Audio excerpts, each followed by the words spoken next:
Chapter 671. Xiao Wanru had already arrived in the courtyard. As soon as she sat down, she heard Madame of Duke Xing summon her. She drank a cup of tea slowly and went to Madame of Duke Xing's courtyard with Yu Jie and Qing. As soon as she entered the yard, she saw a few coarse old maids lined up outside the main room, staring at her fiercely. When they entered the house, there were also two people lined up inside. Madame of Duke Xing, who was sitting in the chair, had been waiting with a livid face and was fuming with anger.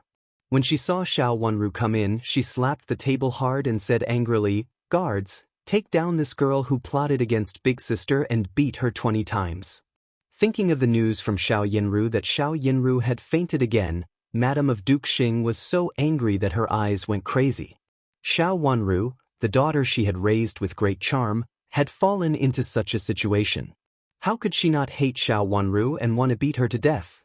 The two old maids in the room were about to step forward. Qing and Yu Jie hurriedly stood in front of her. Xiao Wanru sneered, looked up at Madame of Duke Xing, who was so angry that she lost her mind, and said, "Second madam, what do you mean? I don't know how I offended you and made you come to kill me. No matter how bad I am the descendant of great elder princess. Not everyone can kill me if they want." Calling her second madam was especially impolite. The two rough old maids looked at each other and couldn't help but stop. It was right for them to listen to Madame of Duke Xing, but they couldn't use their lives to stop her. Just now, they only thought that Madame was the master of the backyard, but they didn't think that the fifth miss was not only the descendant of Duke Xing's mansion. Fight. If anything happens, I will take the responsibility. This is Duke Xing's mansion, not and Great Elder Princess's mansion. Even Great Elder Princess can't intervene in the matter of teaching the younger generation in other mansions a lesson. Seeing that the two old maids were frightened, Madame of Duke Xing screamed in anger. At this time, she really hated Xiao Wanru and wished she could kill Xiao Wanru on the spot to avenge her daughter. The two old maids hesitated for a moment and had to continue moving forward. "Impudent! Why don't you take a look at who you are?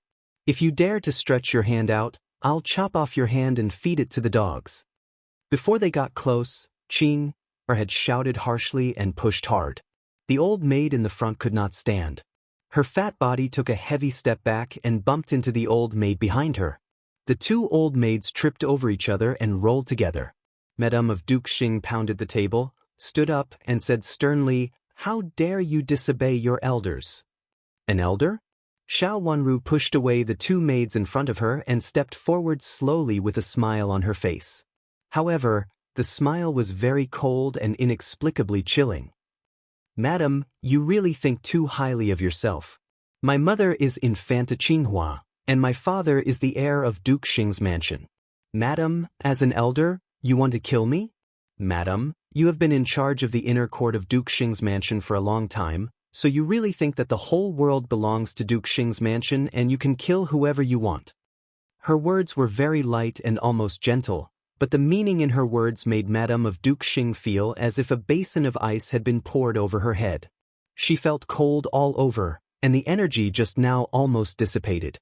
How dare she admit such rebellious words? "You dare to say such words? Aren't you afraid of killing without mercy?" Madame of Duke Xing said in a trembling voice with a pale face. Xiao Wanru's words were not only rebellious, but also rebellious. Even Duke Xing's mansion could not resist it. "Second madam, are you afraid of such words? You even dare to meddle in the palace. When Miss Wang was injured, someone in the palace should have helped you, right? It's the same this time. I don't know which concubine in the palace has been helping you." Xiao Wanru took a few steps forward with a cold look in her eyes. 3 years ago, Wang Yishu suddenly fainted in the palace. If it hadn't been for someone's reminder, how could she have fainted in the Imperial Institute of Medicine for so long? Madame of Duke Xing hadn't heard the title, second madam, for many years. At this time, when Xiao Wanru mentioned it, she felt a little creepy, as if something had broken out of the ground and could not be controlled. "You are presumptuous. Come on," gagged the fifth Mrs. Mouth, lest she say something rebellious. Although Madame of Duke Xing's soft spot had been stabbed, after all, She had been in charge of the family for many years and was no longer the cousin miss who had been raised in the mansion. After calming down a little, she scolded harshly. It seemed that she had to speed up the process of dealing with Wang Yishu. She couldn't let Wang Yishu, the scourge, live. No one had mentioned it before, so she could do it a little slower and more naturally. But now she couldn't do it. There was a trace of ruthlessness in her eyes. Come on, gag the fifth Mrs. Mouth, drag her away, and punish her with a rod. Seeing that Madame of Duke Xing was in a weak position, Nanny Xing immediately raised her voice and shouted. Several rough old maids guarding the door hesitated for a moment, but still walked in. They were all tall and strong, and it could be seen that they were very strong. How dare you? Yujia looked at the few old maids coming over warily and said sternly. The fifth miss has spoken arrogantly, which may harm the whole mansion. Madam deserves to punish her. Nanny Xing sneered and said without giving in. She was not only Madam of Duke Xing's henchman, but also Duke Xing's wet nurse. Naturally, she was very dignified in the mansion. How could she allow a little servant girl to suppress her? Seeing that Nanny Xing was very powerful, several rough old maids immediately became bold and came to Xiao Wanru with fierce faces. Qing wanted to take action, but Xiao Wanru reached out to grab her sleeve and shook it secretly. She couldn't let others find out that Qing knew martial arts. She brought Yujia and Qing here to make others think that Qing was just a servant girl with greater strength than ordinary people, just like Yujia. Qing understood what Xiao Wanru meant, nodded at her silently, took a few steps forward, and blocked a few old maids who pounced on them fiercely with Yujia. Although there were many rough old maids, Qing and Yujia were strong, especially Qing. Although she could not show off her martial arts skills, she could press their acupoints. She did not use much strength, so the old maids' hands and feet were sore and weak for no reason, and they could not use their strength. With her secret action, Qing and Yujia barely blocked a few old maids. Xiao Wanru stepped forward with her jade-like delicate face with a fierce murderous look. Her long eyelashes fluttered, and her eyes seemed to be immersed in 10,000-year-old ice. Second madam, do you really think that you can do whatever you want in Duke Xing's mansion? Everything in the future belongs to Hao. You are just temporarily in charge of the internal affairs. Hao is the only master in the future. You are not the master, so don't try in vain. Madam of Duke Xing? Is it really a joke? These words came out of Xiao Wanru's mouth word by word with fierce hostility. Madam of Duke Xing was so scared that her face turned pale at first, and then she trembled with anger. It took her a lot of effort to climb to the position of Madam of Duke Xing, which was not known to others. Thinking that everything she had painstakingly gained would eventually belong to others, how could she not be angry? She clenched the railing of the big mahogany chair tightly with her fingers, and her teeth were almost embedded in her flesh. At this moment, there was only one crazy idea in her mind, which was to take Xiao Wanru and her younger brother away and beat them to death. Duke Xing's mansion belonged to her, and it could only belong to her. Thinking of this, the corner of her eyes twitched twice, and she couldn't help screaming loudly, "Everything in this mansion belongs to me, and the future heir of Duke Xing can only be my son. I don't know if you and Xiao Yuanhao, the little bastard, are the children of the heir of Duke Xing. Who knows if you were born by Infanta Qinghua who didn't abide by the rules of a woman? How can you inherit Duke Xing's mansion?" Madam of Duke Xing's obsession was her son's position as the heir of Duke Xing. She had worked hard for so many years in order to let her son take over Duke Xing's mansion smoothly. How could she allow Xiao Wanru and her younger brother to rush out and ruin her plan? It turned out that there was such a plan.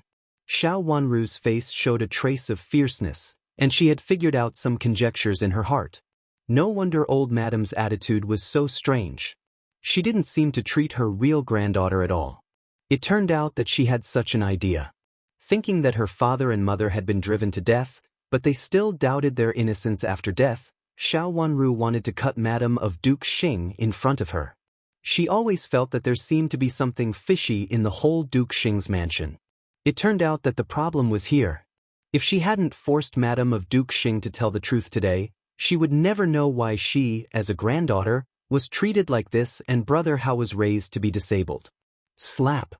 The fierce slap didn't hit Madame of Duke Xing's face, but hit the face of Nanny Xing, who was standing in front of her. Then Nanny Xing's feet went soft, and she tripped over something. She fell back heavily, and her fat body directly pressed on Madame of Duke Xing, causing Madame of Duke Xing to scream. Nanny Xing, get out of the way. I'll ask second Madame to make it clear what she means. Xiao Wanru reached out to grab Nanny Xing's neck, and then pressed her back hard. Seeing the hairpin on Nanny Xing's head stabbed into Madame of Duke Xing's face, she pulled it hard again. Immediately, a sharp bloodstain appeared on Madame of Duke Xing's snow-white face. Ah! Madame of Duke Xing screamed in pain and tried desperately to push Nanny Xing away. However, most of Nanny Xing's body was pressed on her, so she couldn't get up for a while. Come on, take this person away. Madame of Duke Xing said loudly, while kicking Nanny Xing's foot hard, trying to kick Nanny Xing away from her body. Nanny Xing screamed in pain and struggled. Not only did she fail to break free, but she also lost her strength and pressed on Madame of Duke Xing's body, making Madame of Duke Xing scream repeatedly. Everyone was stunned. They almost couldn't believe what was happening in front of them and didn't know what to do next. What happened here? Why did I hear Madame of Duke Xing cursing so viciously from a distance? Old Madam, is this the Madam of your mansion? I've never seen such a disgraceful noble madam who behaves like a shrew in the marketplace. Duke Xing's mansion is really different. Chapter 672. Remember in 1 second, 800 $say, net. This is a wonderful free reading without a pop-up window. A teasing voice came from the door. The crowd, who were in a mess, turned around in a hurry. The first thing they saw was old Madame's gloomy face, followed by a nanny from the palace, a clever little eunuch, and 2 rows of palace maids behind them, all holding gift boxes in their hands. It was the clever little eunuch who spoke, but the meaning of his words made old Madame's face darken directly. The noise and curses just now, especially the sharp voice of Madame of Duke Xing, had been heard from a distance. Madame of Duke Xing's vicious words had been heard by these people. The people from the palace had come to give Xiao Wanru a reward. Originally, they were going to send it to Xiao Wanru's Piaoyun courtyard, but on the way, they heard that Xiao Wanru had gone to Madame of Duke Xing's courtyard, so the people from the palace changed their direction. The nanny sent by the palace was a servant of the Empress Dowager. In order to show her solemnity, old Madame specially accompanied her. Unexpectedly, she saw the scene in front of her. At this time, she was angry and hateful. She rolled her eyes and fainted directly. Then there was another chaos. Someone screamed, "Old Madam," and someone went to help Madame of Duke Xing. However, Xiao Wanru stepped aside and watched the farce in front of her, with a stern look on her pink little face. Old Madam was finally called over. Sitting in the chair, Nanny Yu patted her on the back to help her breathe. On the other side, Nanny Xing had been pulled away. Madame of Duke Xing finally recovered. Holding the table, she panted hard, and her eyes were full of panic. At this time, she also felt that the situation was not good, and only thought about how to smooth it over. Xiao Xuanzi and the nanny beside the Empress Dowager looked at everything in front of them coldly and sat down in chairs on one side. Second aunt, what do you mean by saying that Hao and I are bastards? What do you mean by not knowing whether we are the children of our father? If you can't make it clear today, I will go with you to the Empress Dowager and make it clear. Xiao Wanru took 2 steps forward and stared at Madame of Duke Xing with a face full of anger. It seemed that Madame of Duke Xing would not give up until she made it clear. Madame of Duke Xing panicked. If she really provoked the Empress Dowager, she would definitely be in trouble. I was dizzy just now, talking nonsense. Well, your second aunt is talking nonsense because your eldest sister had an accident in the palace today. Old Madame said. She had to admit that if Xiao Wanru really brought Madame of Duke Xing into the Imperial Palace, she would not be able to get any benefits, and it was even more likely that what happened today would be involved. What happened today was neither a big nor a small matter. If it was used by someone with ulterior motives, the entire Duke Xing's mansion would be doomed eternally. Thinking of this, old Madame felt that her whole heart was in her throat, hanging there, as if there was a knife on her neck. In order to keep the peace, she did not dare to cause any trouble. At this time, old Madam also secretly hated the people of the Empress Dowager and Prince Qin. No matter from which aspect, these two people would stand on Xiao Wanru's side. She could not ignore Xiao Wanru's words. Otherwise, after they returned to the Imperial Palace, they would definitely provoke the anger of the Empress Dowager and Prince Qin. Xiao Wanru said softly, "Old Madam, I was also frightened in the Imperial Palace today and almost had an accident. In this case, can I also say in the mansion that my big brother and big sister are not the children of my second uncle but the bastard children of my second madam?" She sneered in her heart.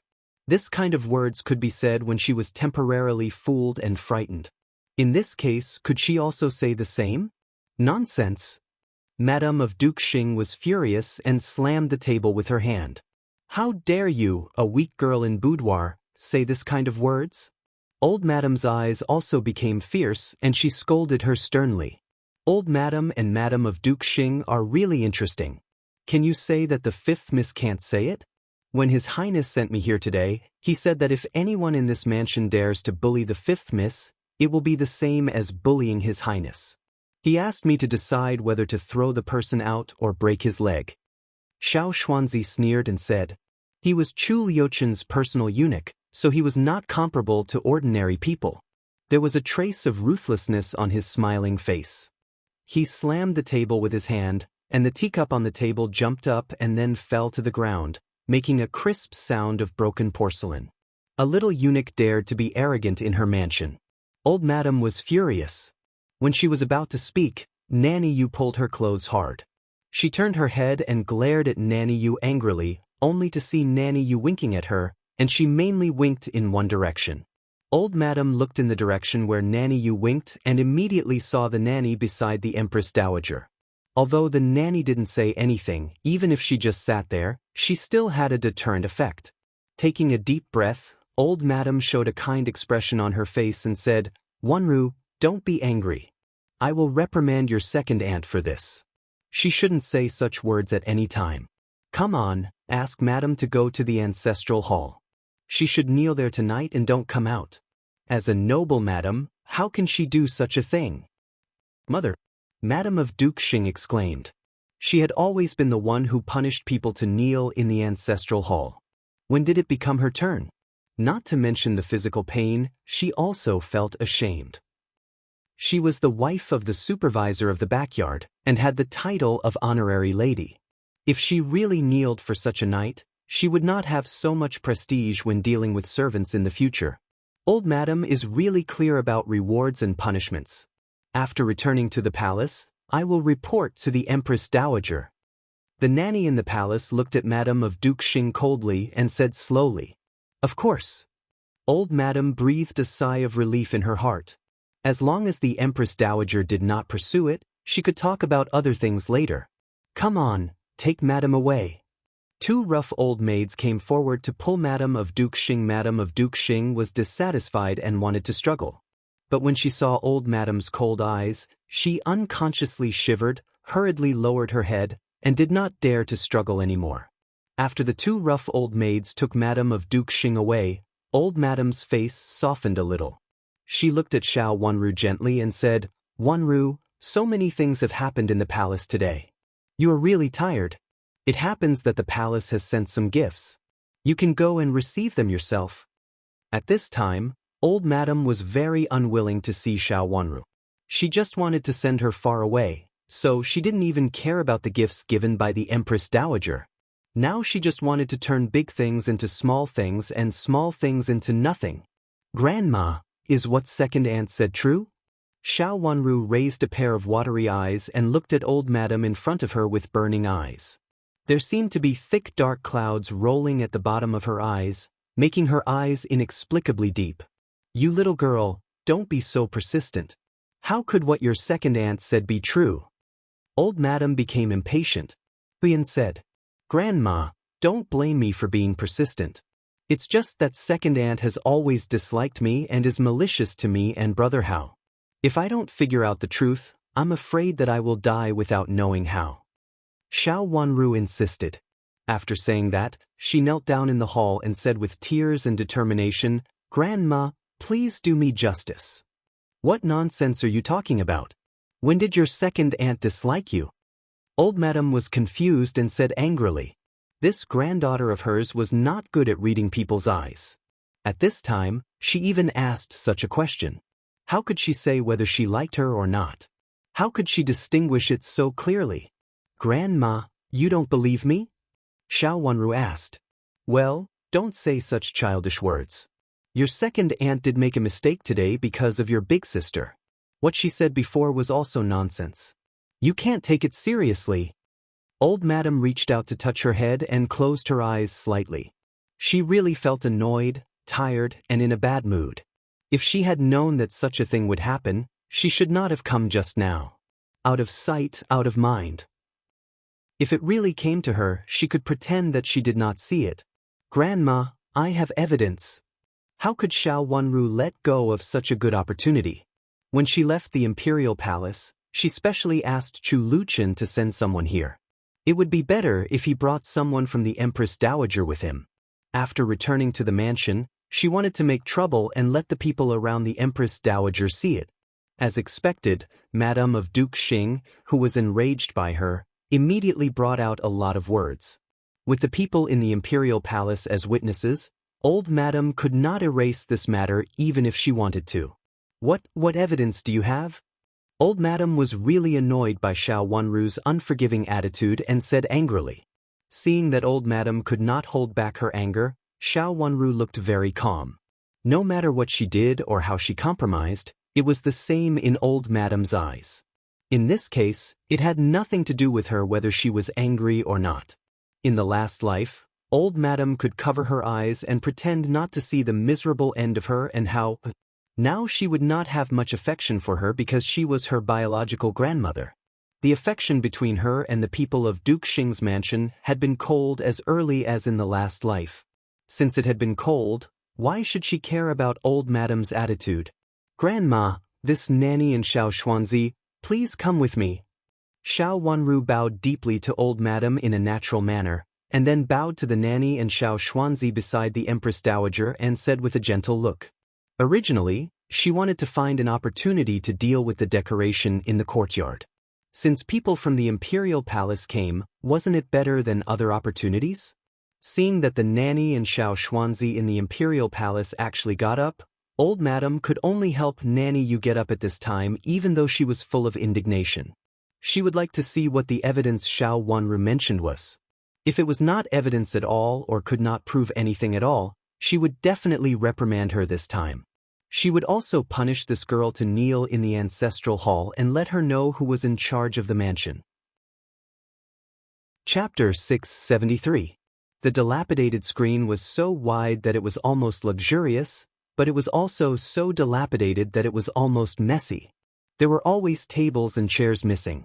Either this place was worn to the point that the wood underneath was exposed, or there were many scratches in another place. Even the teacups that were served didn't seem to be the same, they were broken. After Xiao Wanru moved in, Old Madam had never come to see it.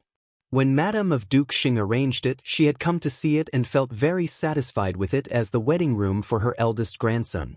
But now everything in front of her made her feel unreal. Was this really the Piaoyun courtyard? How could it be so dilapidated? It was so dilapidated that she felt ashamed. Her face turned red, partly because of anger and partly because of shyness. "Grandma, this is the courtyard that Second Madam arranged for me. Grandma, do you think this can be the evidence that Second Madam hates me? Is there any courtyard in the whole Duke Xing's mansion as dilapidated as mine? Even the decoration of the place where the concubine lives in the mansion is better than mine, right?" Xiao Wanru's eyes were very cold without anger, only calmness, as if she was not talking about the injustice that Duke Xing's mansion had done to her. "I'll ask someone to change it for you when I go back." Old Madam gritted her teeth and said angrily, "Thank you, Grandma. But Big Sister also came to see it before, and then she didn't say anything." Xiao Wanru said. She had made up her mind to take this opportunity to finalize the matter. Old Madam was not Xiao Yanru. Xiao Yinru could say that she was incompetent and failed to persuade second madam in a short time, but old madam could not make an excuse in such a tone. I'll change it for you in a while. Old madam almost spat out these words through her teeth.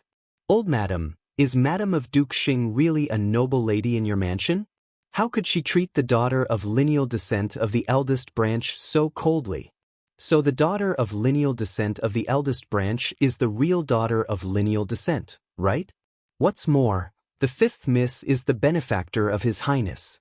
If it weren't for the fifth miss, His Highness would have been in trouble that time. Did your mansion treat the fifth miss like this on purpose to please someone in the name of His Highness? Xiao Xuanzi said with a smile. His words were neither high nor low, and his voice sounded neither light nor heavy, but in old madam's ears, it was like thunder. Old madam's face changed greatly and her body shook. Nanny Yu quickly held her up. Who dared to trample on Prince Chen's face, and who would risk their lives to trample on him? Although everyone knew that he would not live long, he had survived and lived a good life. With the protection of the Empress Dowager and the Emperor, no one dared to despise him, even though he had a special status. And there were not many people who could humiliate Prince Chen. Moreover, the meaning behind his words wasn't just about whose face he was stepping on. This is all Wanyan's doing. When she comes out, I will ask her to apologize to Wanru. Such a thing will never happen again. Old Madam had to promise. Madam Xing's maiden name was euphemistic, but Old Madam was so angry that she even used her maiden name. In this case, it's the best. These were originally given to the fifth miss by the Empress Dowager and Prince Chen. Now put them down. We still have to report to the Empress Dowager and Prince Chen. The old nanny in the palace stood up and looked at Old Madam with a bit of scrutiny. Nanny, thank you. Old Madam lowered her head and blushed. There was a hint of warning in her words. She, a first-grade madam with the title of honorary madam, was actually warned by the person sent by the Empress Dowager in her own mansion. Thinking about what had happened in her mansion today, she knew that it couldn't be hidden. She was ashamed and annoyed, secretly hating her daughter-in-law for being so ignorant. Even if she didn't like Xiao Wanru to live in the courtyard originally prepared for Xiao Hua, she couldn't fool people with such broken furniture. Of course, Old Madam didn't know that when they were just sent in, the furniture was still presentable. The damaged places were often behind some corners, which basically wouldn't be seen by others. After Xiao Wanru moved in, she wantonly made the broken traces on the original foundation and connected them to the outside. So now at a glance, without looking carefully, one could know that the furniture in this room was useless. Now even the Empress Dowager knew about it, which made Old Madam feel ashamed. Eunuch Xiao Xuanzi, can you leave now? The nanny beside the Empress Dowager asked politely. Everyone knew that Xiao Xuanzi was the most trusted servant of Prince Jin. His identity was different from that of others. Even the Empress Dowager's servants didn't dare to offend him at will. Nanny, please wait a moment. Xiao Xuanzi cupped his hands and said politely. Then he walked to Old Madam in a few steps, smiled, and also cupped his hands to Old Madam.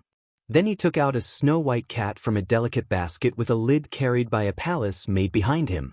The cat had long snow-white fur and blue eyes that were almost glazed.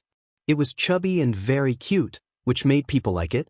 Old Madam, this is a gift from His Highness to the fifth miss of your mansion. If it is killed by other masters in your mansion in the future, His Highness will not tolerate her. This cat is very sensible and basically won't scratch people. But if someone deliberately provokes it, it won't be polite. Xiao Xuanzi said with a smile and held the cat in his arms to show it to Old Madam. Old Madam originally liked this cat, but when she heard Xiao Xuanzi's words, her face turned cold. Since this cat will hurt people, please take it back. There are many girls in our mansion. If someone accidentally provokes this cat and we don't dare to deal with it, it will be troublesome. It seemed that this cat couldn't be touched. How could Old Madam want this kind of cat? Old Madam, you are wrong. This cat is not only the idea of His Highness, but also the idea of Empress Dowager. How can Empress Dowager's reward be returned? Xiao Xuanzi raised his eyebrows calmly and looked at the palace maids who brought gifts. Xiao Wanru almost couldn't help laughing. Of course, she knew this cat. She had raised it for a period of time in Qin's mansion, but later it went back to Prince Chen's mansion. Unexpectedly, it was sent here again and specially became a reward from Empress Dowager. Of course, she couldn't refuse the reward from Empress Dowager. Everything was the emperor's favor, so how could she refuse it? Xiao Xuanzi deliberately took the cat out to show old madam. This cat could be considered to have passed the test. If anything happened in the future, he could naturally ask old madam for help. Although old madam was angry, she had to let Xiao Wanru accept the gift. Now she could only send it to Xiao Wanru, but couldn't take part of it away like last time. How is it? In the Palace of Benevolent Peace, Chu Luchen asked Xiao Xuanzi, who had just come back, lazily. Your Highness, fifth miss is so pitiful. Alas.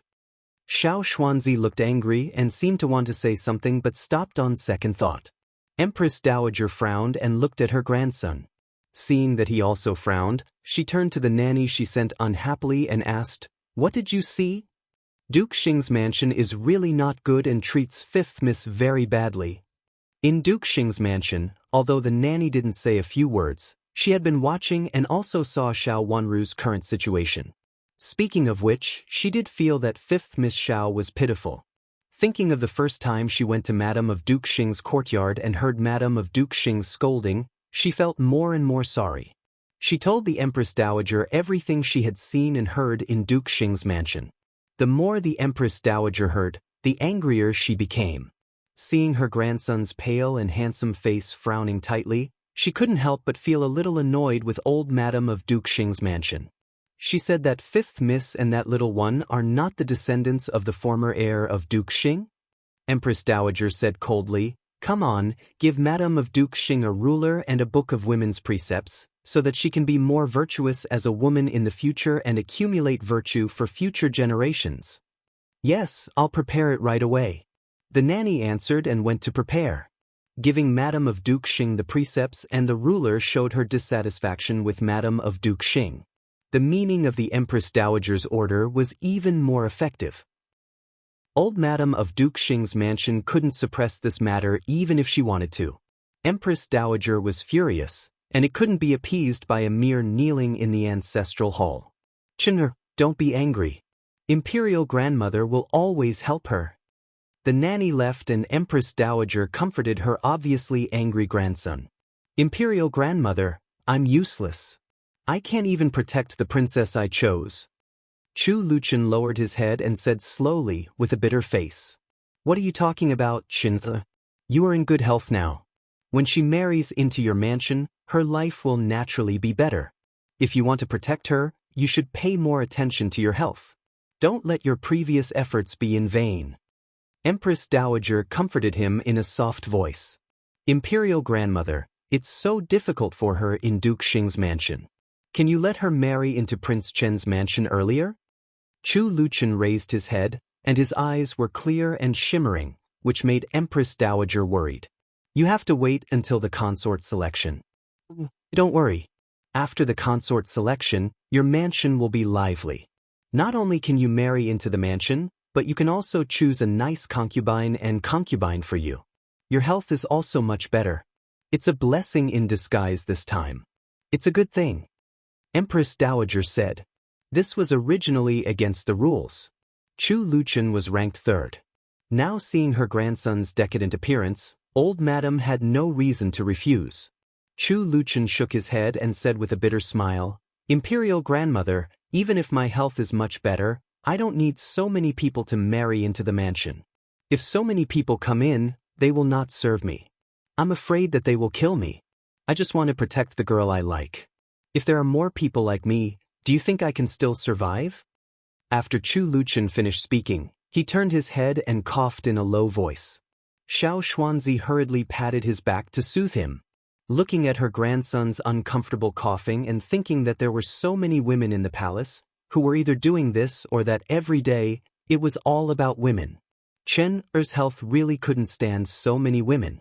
She had to discuss with the emperor. This time, she would choose the fifth maid of Duke Xing's mansion first. The rest would be discussed later. When Chu Luchen turned around and wiped the corners of his mouth with a handkerchief, Empress Dowager hurriedly said, It's up to you. It's up to you. You need to take good care of yourself. This body has been ruined for too long. I'm afraid it can't get better, Chu Luchen said with a smile.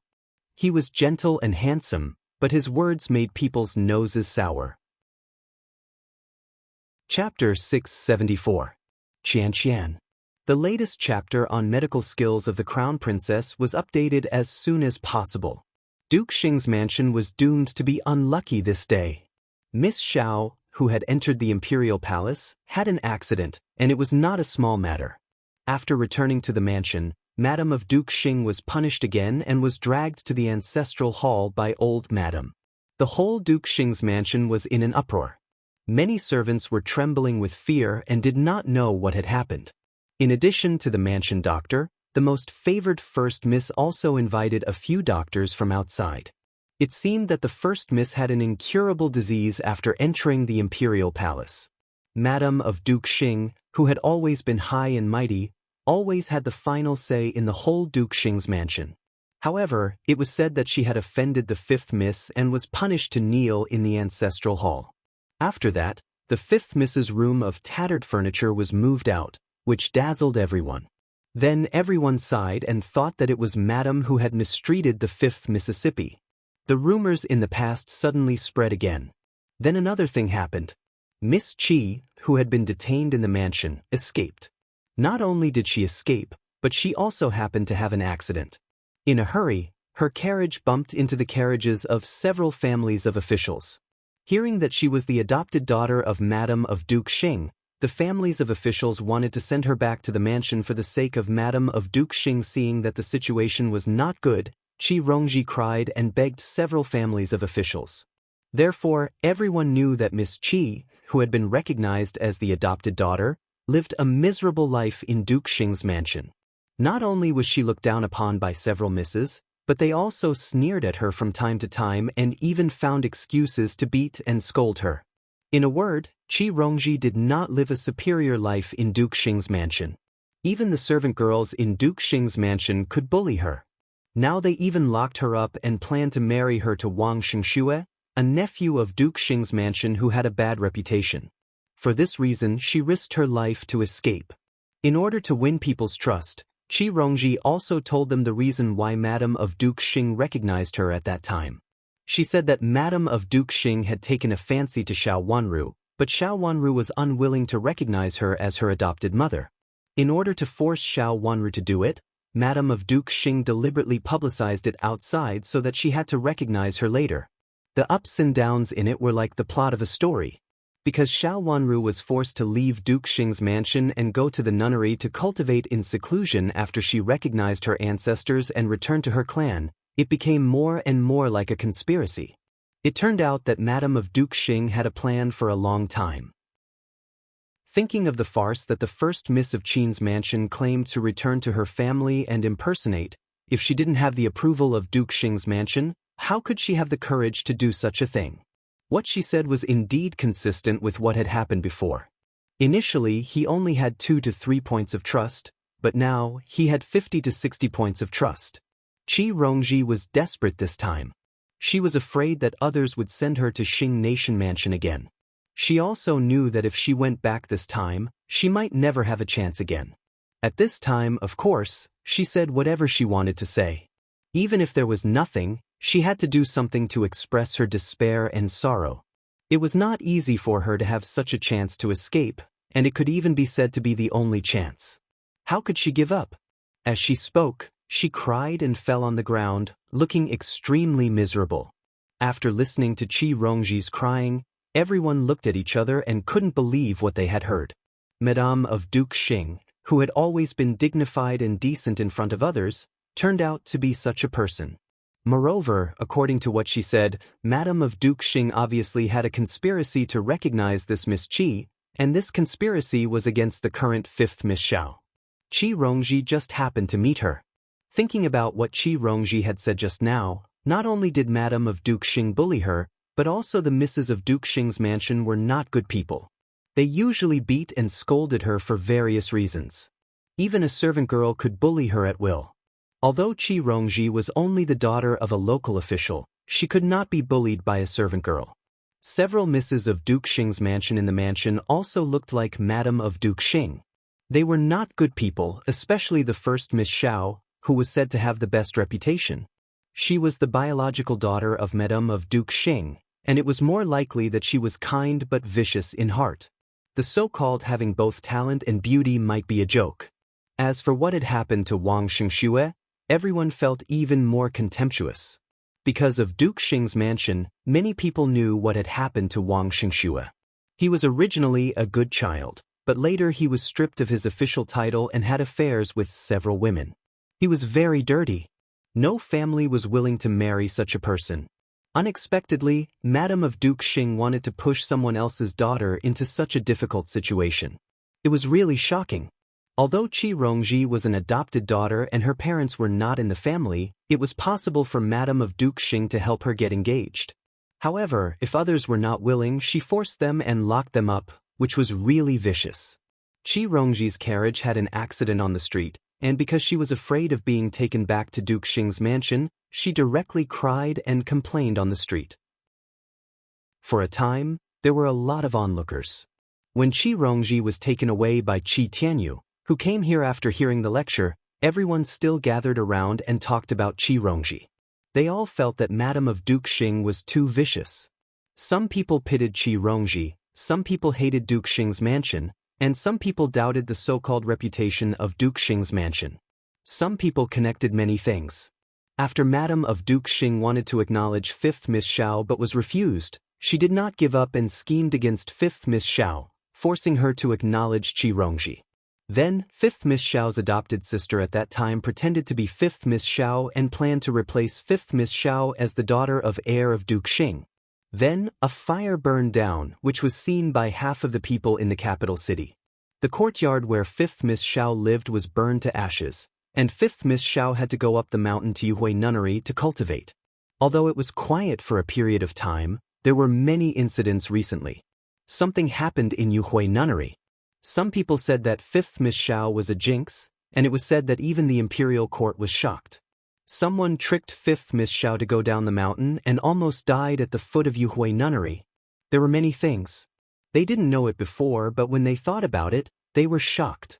It was obvious that there were many conspiracies, and the target was 5th Miss Xiao, the daughter of the former heir of Duke Xing's mansion. Thinking about the complicated affairs of Duke Xing's mansion, heir of Duke Xing and Infanta Qinghua, who were supposed to inherit the eldest branch, were both dead outside. Was there any other reason? In fact, it was not only because of the war, but also because the second branch of Duke Xing's mansion wanted to seize this title? If it was really like this, the branch of the former heir of Duke Xing's mansion was really pitiful. Now there were only an orphan girl and a weak brother left, but those people still didn't let them go. They should mean to kill them.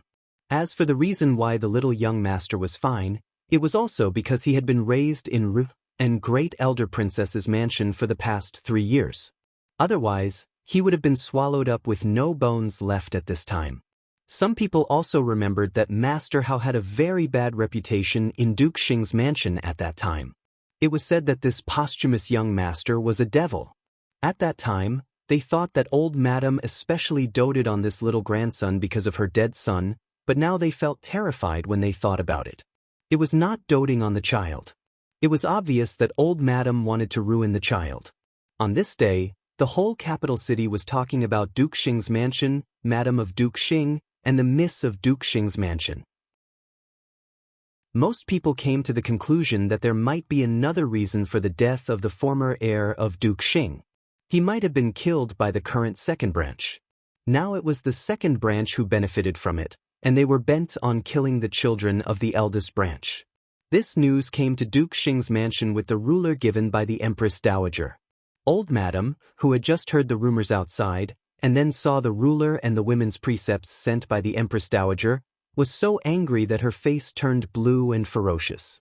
She never expected that this matter not only made the Empress Dowager angry, but also made the whole capital city talk about Duke Xing's mansion. Has Duke come back? Taking a deep breath, Old Madame said coldly, "Old Madame, don't worry. I have already asked someone to wait for Duke at the door.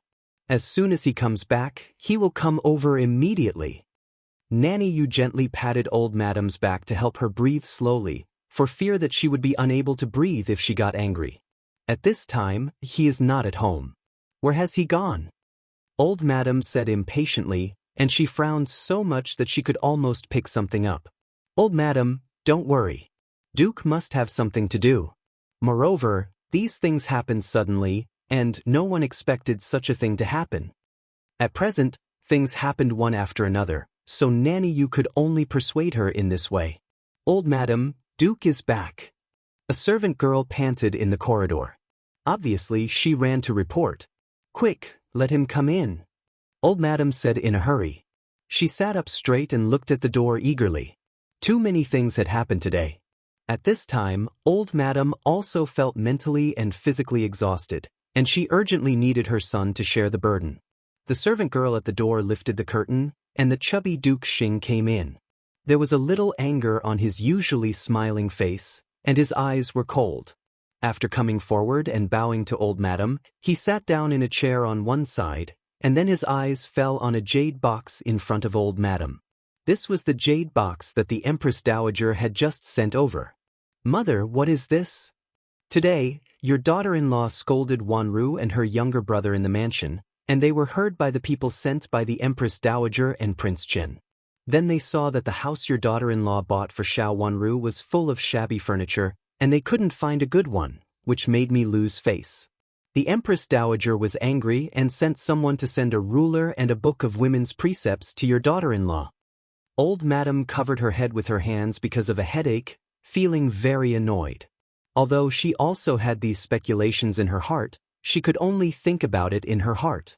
How could she shout it out like this? Even if the Empress Dowager's people did not hear it, it was not a good thing for others to hear it. Speaking of it, it was her own misconduct that caused such a big trouble. Thinking of the rumors outside, Old Madam felt very annoyed. Nanny Yu took a step forward and opened the box. As expected, there was a ruler made of white jade and a book of women's precepts. She opened them and put them in front of Duke Xing. There was a trace of fierceness on Duke Xing's chubby face. He fixed his eyes on the ruler in the box, slowly raised his head, and said as if he had made up his mind, Mother, let her go to the nunnery to cultivate in seclusion. Chapter 675. Remember in 1 second, 800 $say, net this is a wonderful free reading without a pop-up window. What? Old Madam raised her head in astonishment and stared at Duke Xing in surprise. She could hardly believe her ears. Mother, I think it's better to let her find a nunnery to meditate in seclusion. She can no longer manage the affairs of our mansion like this. Let sister-in-law take care of the affairs of the inner court. Mother, please guide her from the side. Duke Xing said coldly. How can you do this? She is the Madam of Duke Xing whom you will marry officially. How can you be so heartless? Old Madam said anxiously. Madam of Duke Xing had been raised by her since she was a child, and she had a special relationship with her. They were both mother-in-law and daughter-in-law, and also mother and daughter. How could she let her be driven to the nunnery like this? If he went to the nunnery to cultivate, he might not come out for the rest of his life. Mother, do you want the entire Duke Xing's mansion to be implicated by her? Mother, you should have heard the rumors outside. Now the whole capital city is talking about our Duke Xing's mansion. If you want to protect her, the whole Duke Xing's mansion will fall into the mud, and I can't have a foothold in the Imperial court. No matter what happens, as long as others catch me at fault, I will have nothing to say. Duke Xing said coldly with a firm look in his eyes. No one had expected that this kind Duke Xing would be so decisive. Once he took action, he would make the final decision. But she is different. She gave birth to your children and did her best for you. Everything she did was for you. Even if you don't do it for her sake, you shouldn't do it for the sake of the 2 children. Old Madam said in a trembling voice.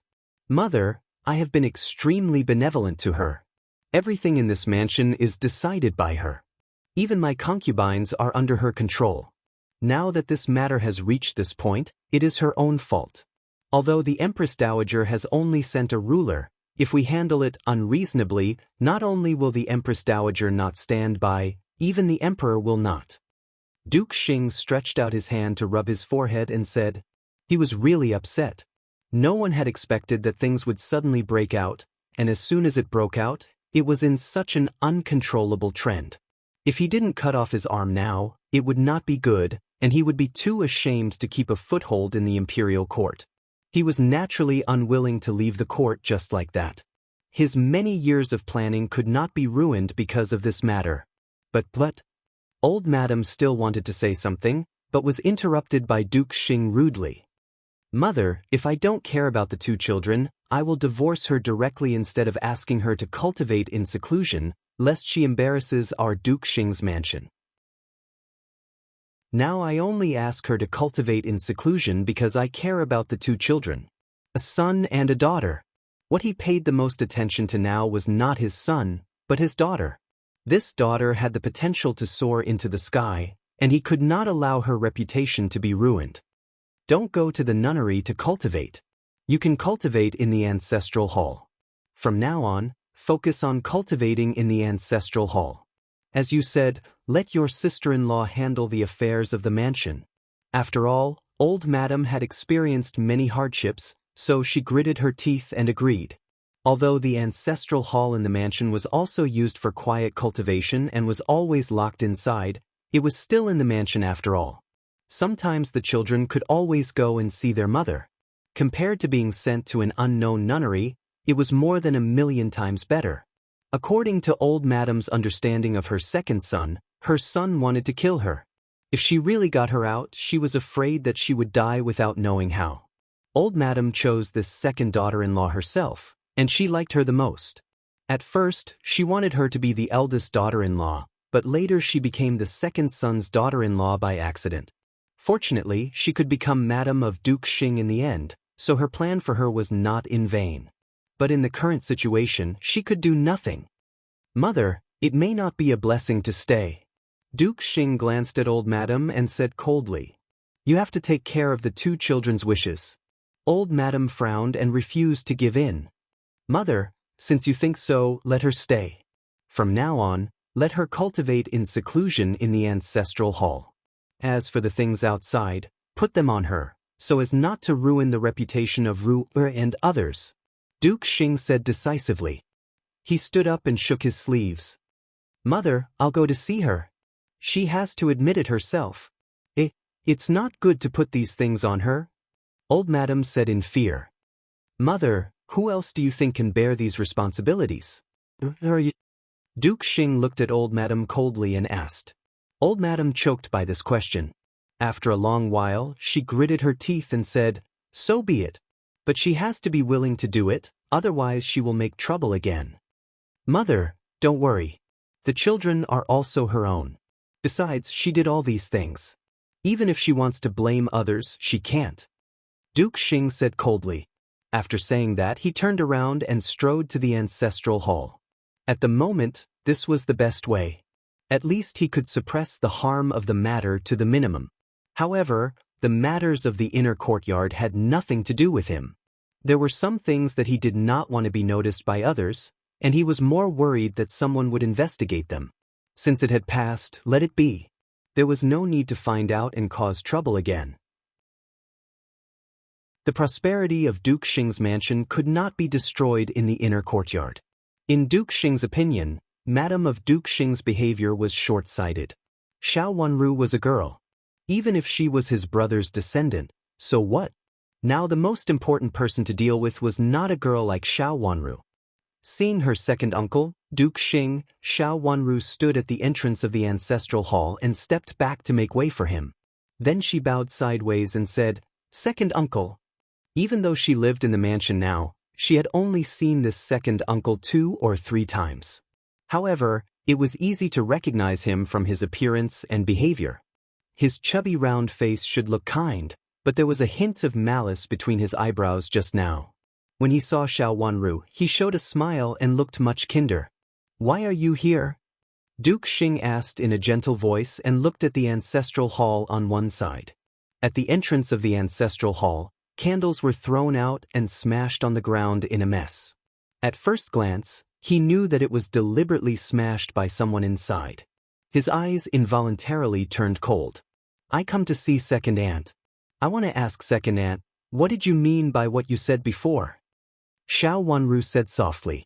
She lowered her head so that her face could not be seen clearly, but the meaning in her words was elusive. Madame of Duke Xing was locked up in the ancestral hall because she said something wrong and said that Xiao Wanru and her brother were not the blood of heir of Duke Xing. Duke Xing sighed and comforted Xiao Wanru gently. What your second aunt said before is nonsense. She has always had a grudge against your mother and is jealous of your mother. She hasn't been able to get through your mother for so many years, but now she still treats you like this.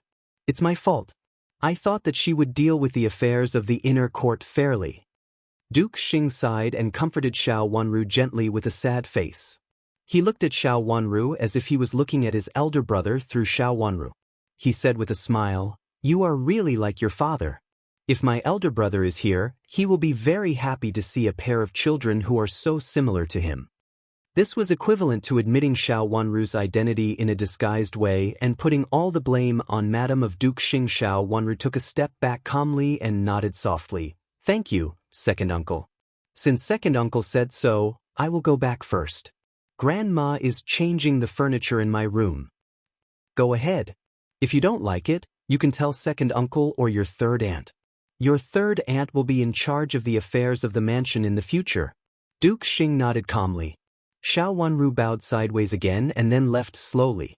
She narrowed her eyes slightly. She understood what he meant. Madame of Duke Xing had lost power and could not even manage the affairs of the inner courtyard. She should be locked up in the name of cultivating in seclusion. But she didn't know whether she should be locked up in the mansion or sent to another place. "Miss, how did you guess that Duke would come here?" After Xiao Wanru walked away, Yujie lowered her voice and said, "Just now, they came here to provoke Madame of Duke Xing and make her throw out all the sundries in the ancestral hall. Since such a thing happened, someone has to be punished and someone has to take the blame. But the person has to be willing to take the blame." Xiao Wanru's long eyelashes fluttered twice and she said slowly with a serious face. Although it was just a short sentence, she could tell that her second uncle was not simple. It wasn't as amiable as he looked on the outside. He didn't say much, but he always spoke first, as if everything was in his hands.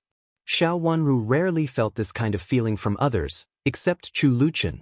However, her second uncle seemed to be a little different from Chu Luchen, but she couldn't tell what the difference was for the moment. He took the lead, but he only suppressed her secretly. This method was a little too strict in the inner courtyard. If he directly used a thunderous method, she was afraid that she couldn't take it. Thinking of this, she couldn't help but secretly be vigilant. She had to be more careful in the future. "Miss, will Duke let Madame take the blame?" Yujie asked worriedly. "Of course he will. Who else can take the blame?" Xiao Wanru said with certainty. At present, except for Madame of Duke Xing, no one else could take the blame. For Duke Xing's mansion, although it was a serious loss to abandon Madame of Duke Xing, it was not a big deal after all. Their children were fine and they still had a future. However, it was not so easy for Duke Xing to let Madame of Duke Xing take the blame. She had angered Madame of Duke Xing in advance just now. She wanted to see how this second Madame of Duke Xing would be imprisoned. It depended on Madame of Duke Xing's ability. He hoped that the second Madame wouldn't let him down. He hoped that he wouldn't make this trip in vain. Whether she was willing to accept this matter or not, it also depended on whether she was willing or not. With the second Madame's temperament, how could she be willing to accept such things happening one after another, and now she had to bear all the responsibility for all of it? What was more, she had given her such a big gift. Chapter 676. Madame of Duke Xing was very angry, and her face was ferocious. Her beautiful face had already lost its former gentle color. Seeing Duke Xing come in, she stared at him coldly without saying a word, with vicious hatred in her eyes. Duke Xing didn't like this look very much. He frowned and said coldly, "Today's matter has been spread out, and the Empress Dowager has also given you a ruler and a female precept. There are also rumors outside that Qi Rongji was forced to marry Wang Xingxue by you, and now she has to escape from the marriage." "What do you mean, Duke?" Madame of Duke Xing raised her eyebrows and squinted at Duke Xing. Since this matter is caused by you, of course you should share the responsibility. At this time, Ruer is going to enter the palace, so you can't let this kind of thing ruin Ruer's reputation. At that time, she can't even get the position of princess. Duke Xing said unhappily, with a trace of disgust flashing in his eyes. Then what do you mean? Do you want me to take all the blame? Madame of Duke Xing stood up from the chair, facing Duke Xing with an angry face, and clenched her hands tightly in front of her. If she hadn't been a little rational, she would have slapped Duke Xing in the face. If you don't take the blame, do you want Ruer to take the blame? Besides, these things were originally your business. It was your idea to marry Qi Rongji. Now such a big thing has something to do with you. You talked nonsense in the mansion before, saying that Wanru and her brother are not the blood of my elder brother. What do you want to do? If you don't want to stay in this mansion, I can simply give you a divorce certificate. Duke Xing sneered, retreating in order to advance. Madame of Duke Xing's face became increasingly pale, and her lips trembled twice. Suddenly, she laughed and reached out to point at Duke Xing. Have you had such an idea for a long time? Have you wanted to divorce me for a long time? It's a pity that I have been wholeheartedly serving you and taking charge of all the people in the mansion, but I didn't expect that I couldn't win your heart at all. Now when something happens, you want me to take the blame. With a gloomy face, Duke Xing looked at Madame of Duke Xing coldly, and suddenly sneered, For me? Did I ask you to marry Qi Rongji, who has nothing to do with you? Did I ask you to make things difficult for my elder brother's daughter? All the wrongdoings were done by you. You were the one who was evil and couldn't tolerate others. You can't blame anyone. You brought this upon yourself. Made things difficult for me? Obviously it was you. Madame of Duke Xing screamed. The next moment, she was slapped hard in the face, which only made her take 2 steps back and almost hit the table behind her. Fortunately, Nanny Xing was standing in this position and hurriedly reached out to help her. She hit the corner of the table, covered her stomach in pain, and bent down. You'd better admit your crime. If something happens to Ru, or because of you, you won't be able to absolve yourself from the guilt even if you die 100 times. As for other things, you'd better be careful with your words and actions, lest you don't know how you die. Ding Raosli, Ruling Tian. After saying that, Duke Xing left in a hurry in anger. He had thought that since things had come to this point, it was the best choice for Madame of Duke Xing to take on all the responsibilities. After all, it was for the whole Duke Xing's mansion, for her children, and because these things were done by herself, so she should do it. But he did not expect that Madame of Duke Xing would react so strongly. It seemed that she would not do it willingly. But even if she was unwilling, he could only deal with it in this way. Guard the ancestral hall. No one is allowed to visit Madame, and no one is allowed to come out. Standing at the door, he gave an order to the 2 rough old maids who had followed him here just now. The 2 rough old maids nodded and stood at the door of the ancestral hall. Duke, wait a minute. Nanny Xing rushed out and wanted to stop Duke Xing, but she was stopped by the 2 rough old maids at the door. Marquis. Nanny Xing struggled desperately. Duke Xing stopped, turned to look at Nanny Xing, and gave an order with cold eyes. From now on, you will accompany Madame to live in the ancestral hall. Cultivate in seclusion, pray for the family, repent for the wrong she has done, and serve Madame well. After saying that, he turned around and strode away. Nanny Xing, who was behind him, was stunned for a moment and shouted again. But this time, Duke Xing did not look back. Nanny Xing fell to the ground and couldn't help crying. She was originally Duke Xing's wet nurse. When Madame of Duke Xing was raised in the mansion, she was very close to Madame of Duke Xing. Later, old Madame asked her to become Madame of Duke Xing's nanny. After Madame of Duke Xing married into Duke Xing's mansion, she was still Madame's closest nanny. Seeing that her second Madame had changed from an ordinary Madame to Madame of Duke Xing, and she had also become one of the most respected nannies in the whole mansion, Nanny Xing was very proud. But she had never thought that she would be locked up with her Madame one day. She was Duke Xing's wet nurse and Madame's trusted nanny. How could she end up like this? Seeing Duke Xing leave, Nanny Xing knew that there was no hope, so she could only turn around and walk back. When she walked inside, she saw Madame of Duke Xing sitting on the ground paralyzed. She hurriedly went forward to help her up and said, "Madam, why did you sit on the ground? You will hurt your health." "Hurt my health? Who cares about that?" Madame of Duke Xing laughed wildly, picked up the rush cushion under her, and threw it hard against the wall on one side. "Madam, you still have first miss and first young master. The whole mansion will be yours in the future." Nanny Sheng comforted Madame of Duke Xing as she held her up. Madame of Duke Xing was everything to her now. If something happened to Madame of Duke Xing, she would definitely be in trouble. Only when Madame of Duke Xing recovered could she recover.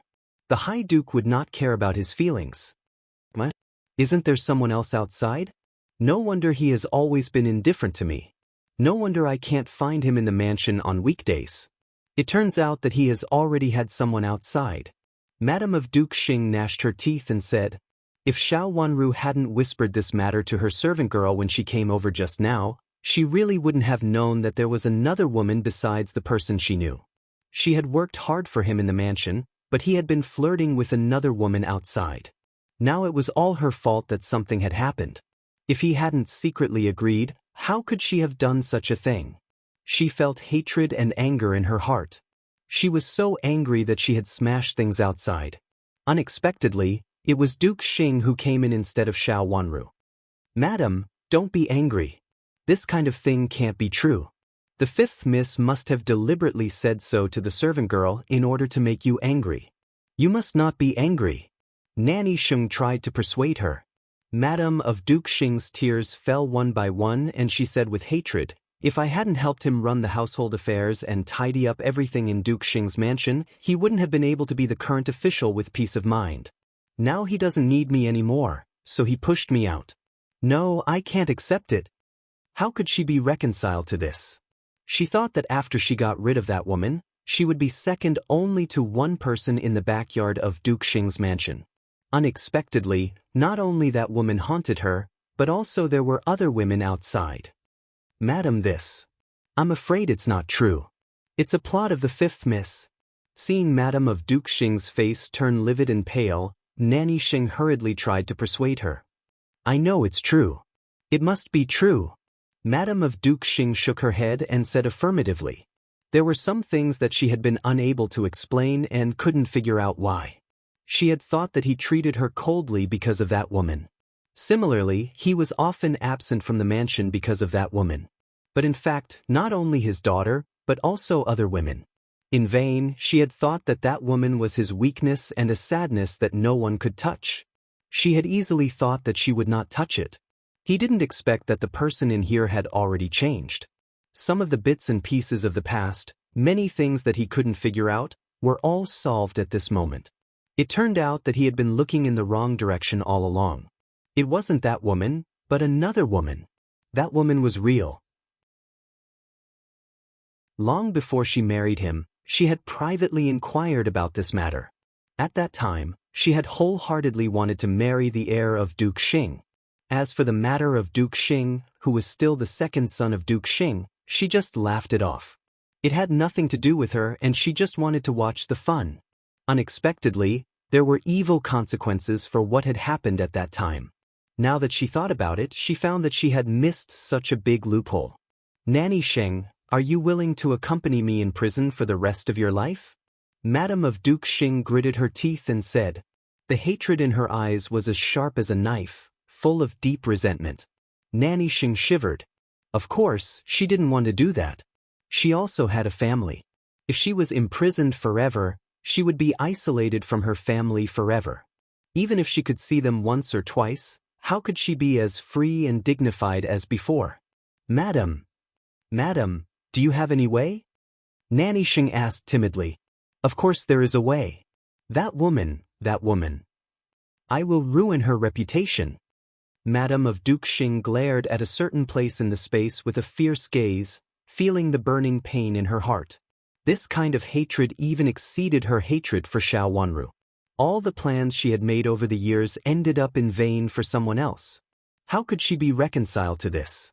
No matter what, she was still Madame of Duke Xing now.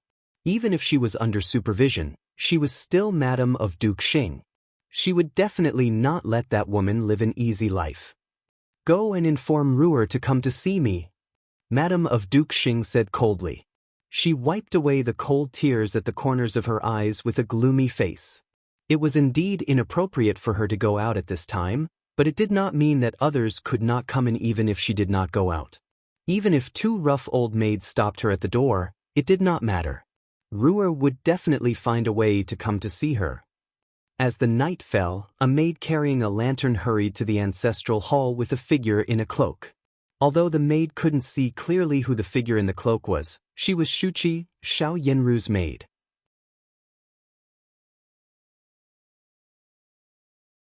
Chapter 677.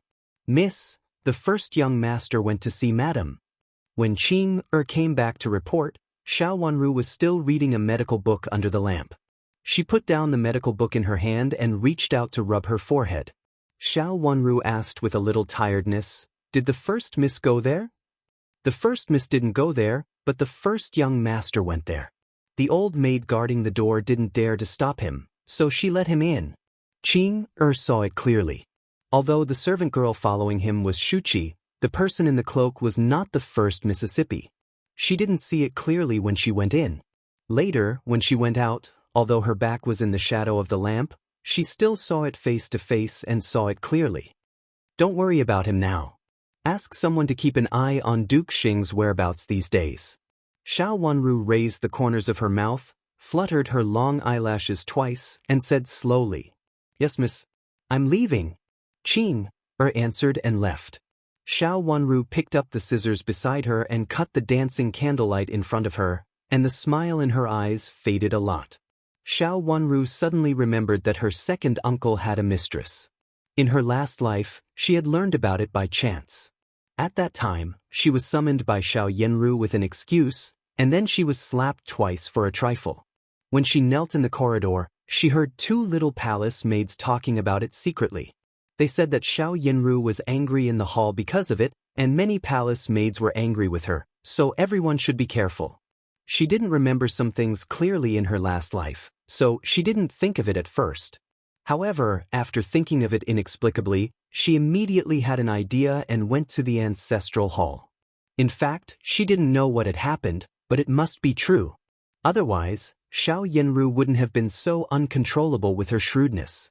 Since it was true, it was impossible for Madame of Duke Xing to bear this loss in silence when Duke Xing wanted Madame of Duke Xing to admit all these crimes at this critical moment, especially when Duke Xing wanted Madame of Duke Xing to admit all these crimes. She was not afraid that Madame of Duke Xing would investigate it. Since it was true, there would naturally be some clues, but Madame of Duke Xing didn't think of it at the moment. After she pointed it out for her, Madame of Duke Xing would definitely investigate it. In the last life, Xiao Wanru didn't know how this matter was dealt with later. As long as it was true, it would be easy to deal with it. It was a silent night. Early the next morning, Xiao Wanru asked for her resignation from Old Madam, saying that she wanted to visit Old Madam Qin. Old Madam Qin had raised and protected Xiao Wanru. Since she had gone down the mountain to cultivate in seclusion, although she could not attend too many banquets, she could visit her elders. This time, Old Madam did not embarrass her and allowed her to go out without asking her to enter the room. The reason why the mansion was in such a mess now was Xiao Wanru. How could Old Madam be in the mood to see her? She only felt that the more she looked at her, the more she disliked her. Xiao Wanru didn't seem to know that Old Madam gave her the cold shoulder. She stood in the corridor and bowed to Old Madam's main room before leaving slowly. Unexpectedly, she met the third Madam, Xiao Zihuan, and Xiao Kaling on the way. She stood aside and bowed to the third Madam when she came over. It was the first time that she saw the third Madam walk in front of others. It was said that the third Madam had been in poor health since she collided with Qin Yuru. At this time, the third Madam looked extremely pale and listless. After looking Xiao Wanru up and down, the third Madam turned around silently and left with her two daughters. "Miss," Yujia said. Xiao Wanru reached out to pull her sleeve, turned around and walked out with a calm look. "It's okay. Miss, you have no grudge against the third branch." "What do they mean?" Yujia took 2 steps forward, caught up with Xiao Wanru, and said angrily. The contempt in the eyes of the third madam and the two misses could not be hidden. Her miss had nothing to do with the madam and misses of the third branch. Why did they treat her with such contempt? They think that I am the root of everything, including the injury of the third madam and the rumor that the miss of Duke Xing's mansion bullied Qi Rongji. Xiao Wanru's long eyelashes drooped slightly, leaving uneven shadows on her eyes. What does these things have to do with you, miss? One thing is about the first Miss Qin. If they want to take revenge, they should turn to the first Miss Qin. If they can't, they should turn to Madam of Duke Xing. It is obvious that she led the third madam to get in the carriage at that time. How can they blame us? As for the matter about the first Miss Qi, it has nothing to do with you. Yu Jie became more and more indignant. She glared at a passing rockery with hatred, feeling that the whole Duke Xing's mansion was hostile to her miss and deliberately implicated her miss in all the things. When these things were connected, it was obvious that her miss was the most innocent one. Well, don't care about other people's affairs. Let's go. Let's go to see Nanny Dong later, Xiao Wanru said with a slight smile and didn't care much. Miss, you haven't been to the butterfly clothing shop for 3 years. You really should go and have a look. Nanny Dong runs the butterfly clothing shop very well. Every time I go there, I see a lot of people there. Yu Jie's eyes lit up and she smiled. Xiao Wanru had never gone down the mountain for so many years in the Yuhui nunnery, but Yu Jie had gone down the mountain and had been to the butterfly clothing shop several times, so she was much more familiar with everything about the butterfly clothing shop than Xiao Wanru. After getting a carriage from Duke Xing's mansion, Xiao Wanru came to the butterfly clothing shop with Yu Jie. When she got off the carriage and saw a lot of people coming and going in front of the butterfly clothing shop, she couldn't help showing a smile on her face. The butterfly clothing shop could be said to be her foundation after she came to the capital city and also her painstaking effort. Now it looked really good. Miss. Nanny Dong got the news and came out to greet Xiao Wanru.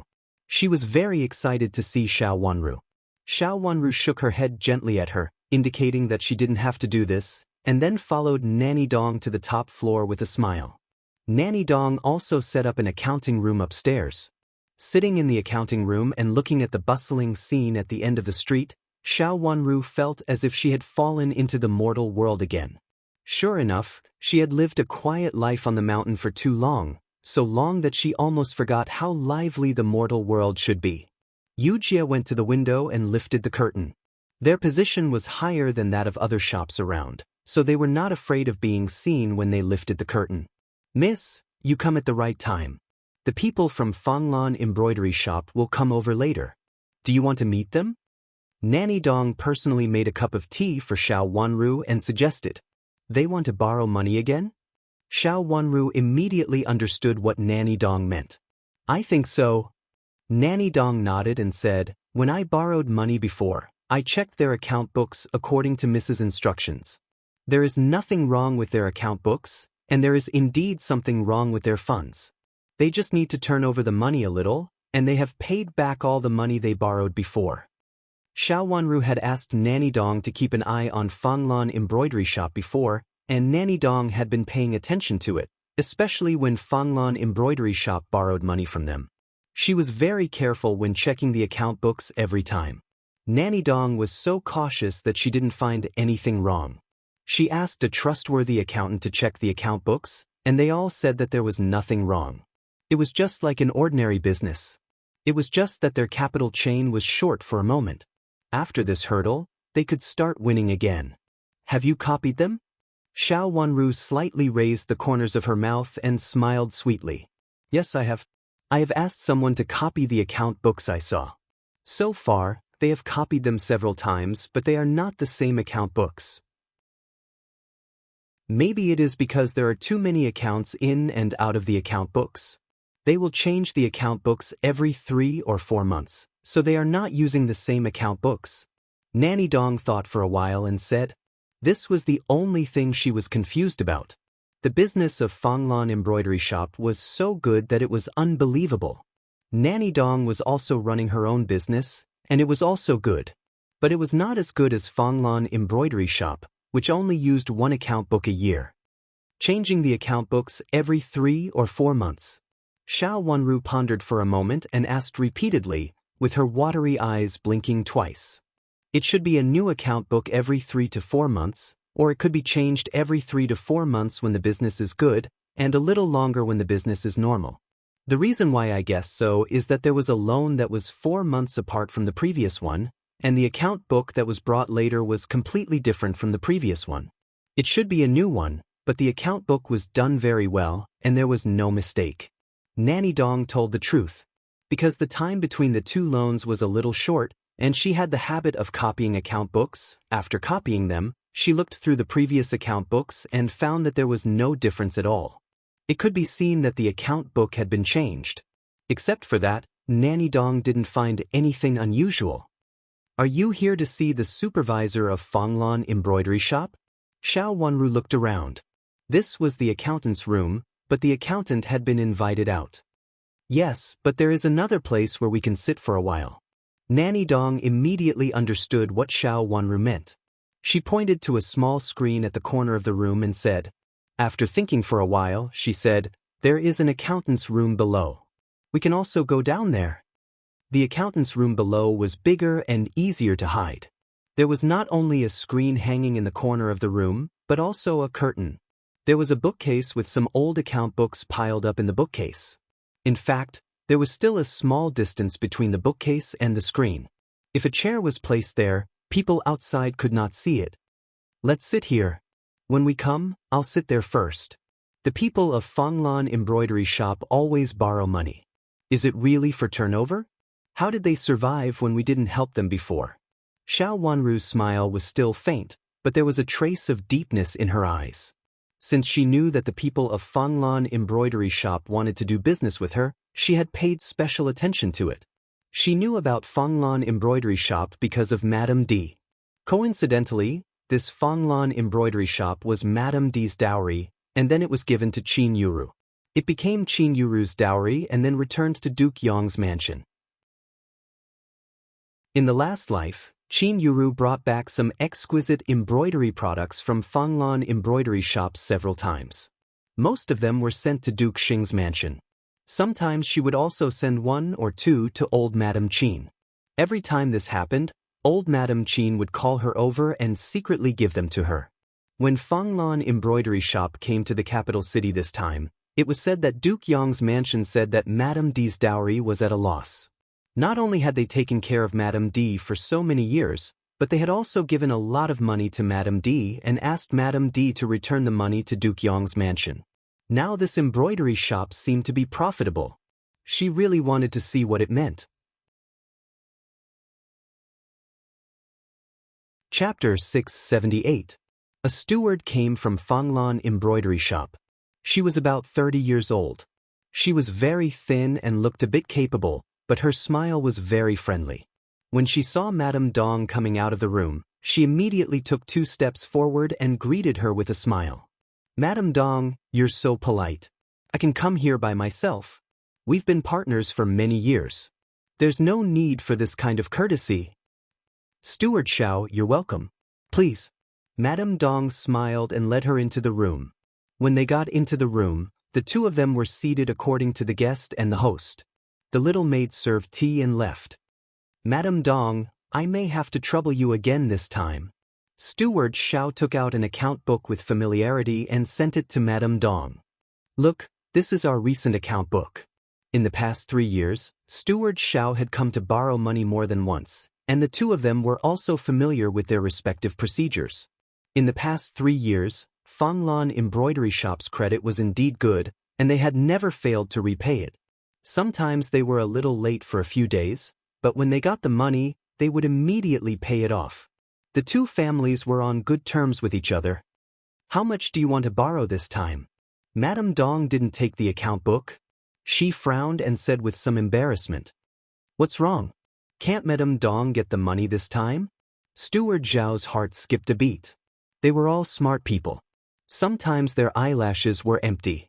Although Madame Dong didn't say anything, it meant that something was wrong. I do have something to do recently.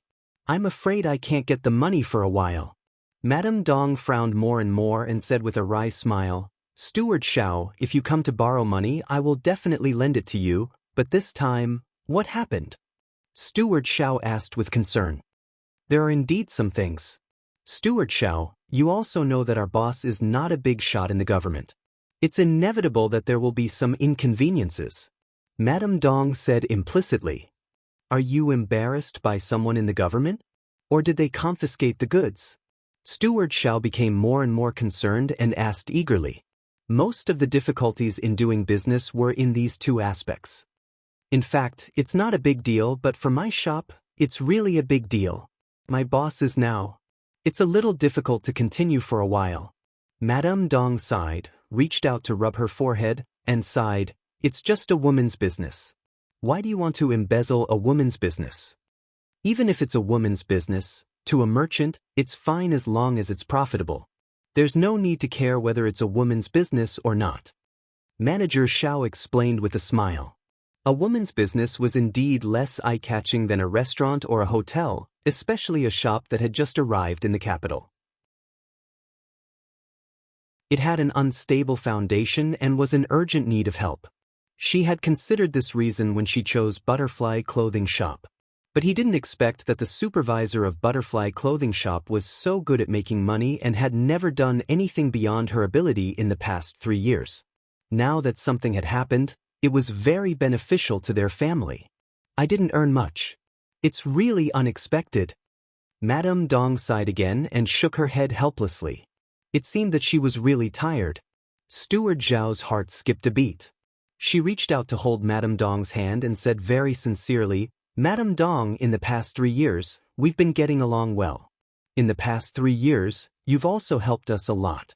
This time, let me help you. Tell me what's the matter? I've been in the capital for so many years, and I'm more familiar with people than you are. Madame Dong, I really want to help you. Although I don't know what kind of trouble you're in now, one more person means one more effort. Maybe I can help you solve this problem. Steward Xiao became more and more attentive. Well, if you can help us solve this matter, our Butterfly Clothing Shop will give you a generous gift. As for the cash flow problem of Fanglan Embroidery Shop, we will do our best to help you. Madame Dong was moved and promised. It's a small matter. Madame Dong, tell me what kind of trouble you've encountered. Steward Xiao waved her hand and said indifferently. This time, it's really not a small matter. A batch of materials and embroidery threads sent to the capital has been detained, saying that there's something wrong with them. Our Butterfly Clothing Shop is a serious business. How could there be such a thing? At present, this batch of things is very important. It's related to the orders of some big customers. If we don't make these orders as soon as possible, we will have to pay a lot of money. Our shop has only been in the capital for 3 years. If we lose a lot of money, we may not be able to establish a foothold in the capital. Madame Dong's face was full of sorrow, and her frown could almost kill a fly. Such a big thing had happened, and it was indeed not something that she, a steward, could handle. Your boss can't handle this matter? Steward Xiao tentatively asked. She was also very curious about the boss behind Madame Dong. It was said that she was an unmarried miss, but she didn't know which family she came from. It seemed that she was not a miss from a famous aristocratic family. Otherwise, it would be impossible for her not to handle this kind of thing. She had been with Butterfly Clothing Shop for almost 3 years, but she had never seen their mysterious boss. But thinking that she could be a miss before, she should be a madam in 3 years. It seemed that the madam's family was not a high-ranking official. Although the Department of Commerce was not an important department with great power, it was a very profitable one. As long as it was not a shop of a particularly powerful aristocratic family, it was estimated that the goods would be detained. It was just a sum of money, which was not a big deal. Knowing that, Steward Zhao's smile became more and more sincere. Our boss really can't get in touch with the government of the Department of Commerce. We've been detained several times before, but it's basically a small part. This time, our boss really can't do anything about it. Madame Dong was worried. Don't worry, Madame Dong. I'll ask our boss to help you ask about this matter. If we can help you deal with this matter, it will be our gratitude for our help in the past few years, Steward Xiao said with a smile. If so, you will be a great benefactor of our butterfly clothing shop. Madame Dong was so excited that she stood up and bowed deeply to Steward Xiao.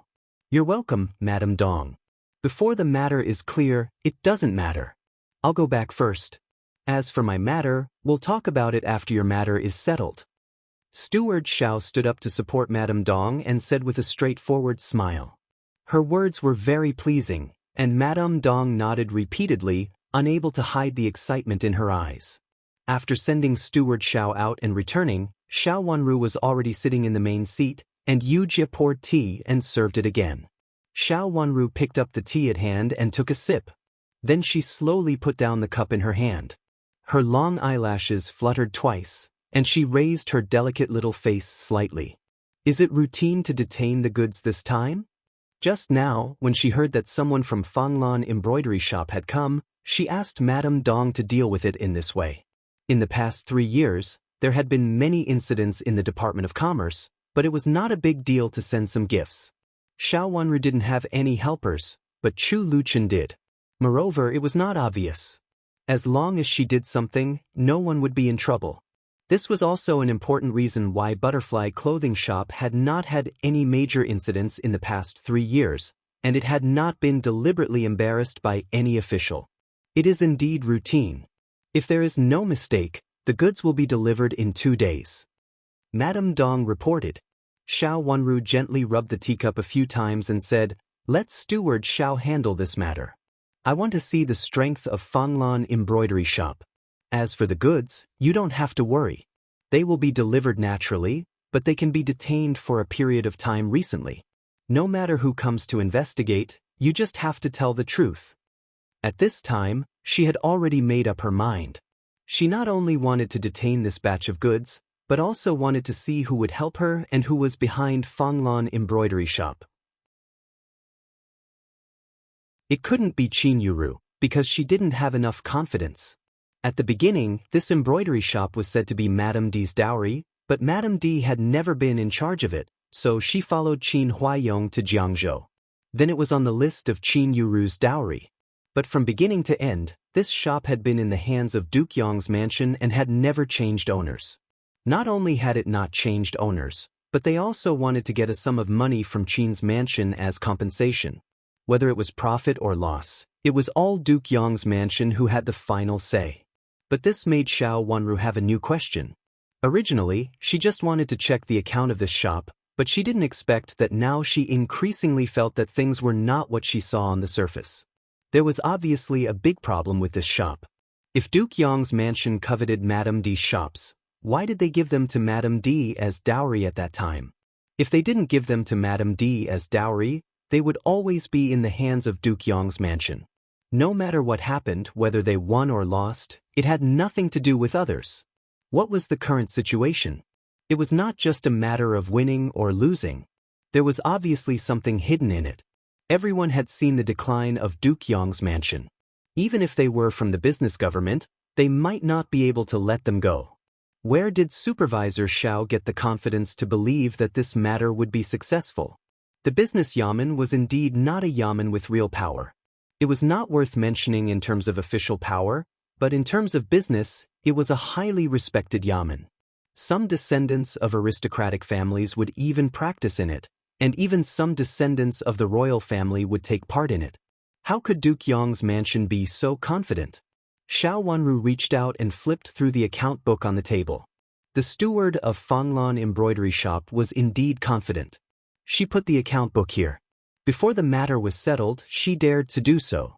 It could be seen that she was confident about the matter before, even before asking about it. Where did her confidence come from? One thing was certain. Duke Yong's mansion definitely did not have such confidence. Put the account book away. You can ask someone to copy it first.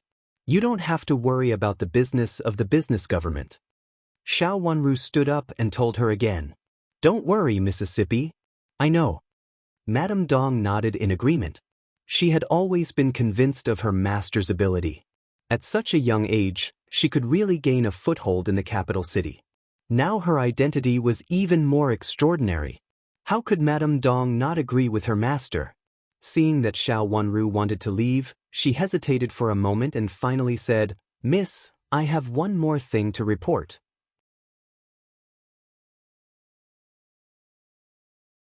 Chapter 679. What's the matter?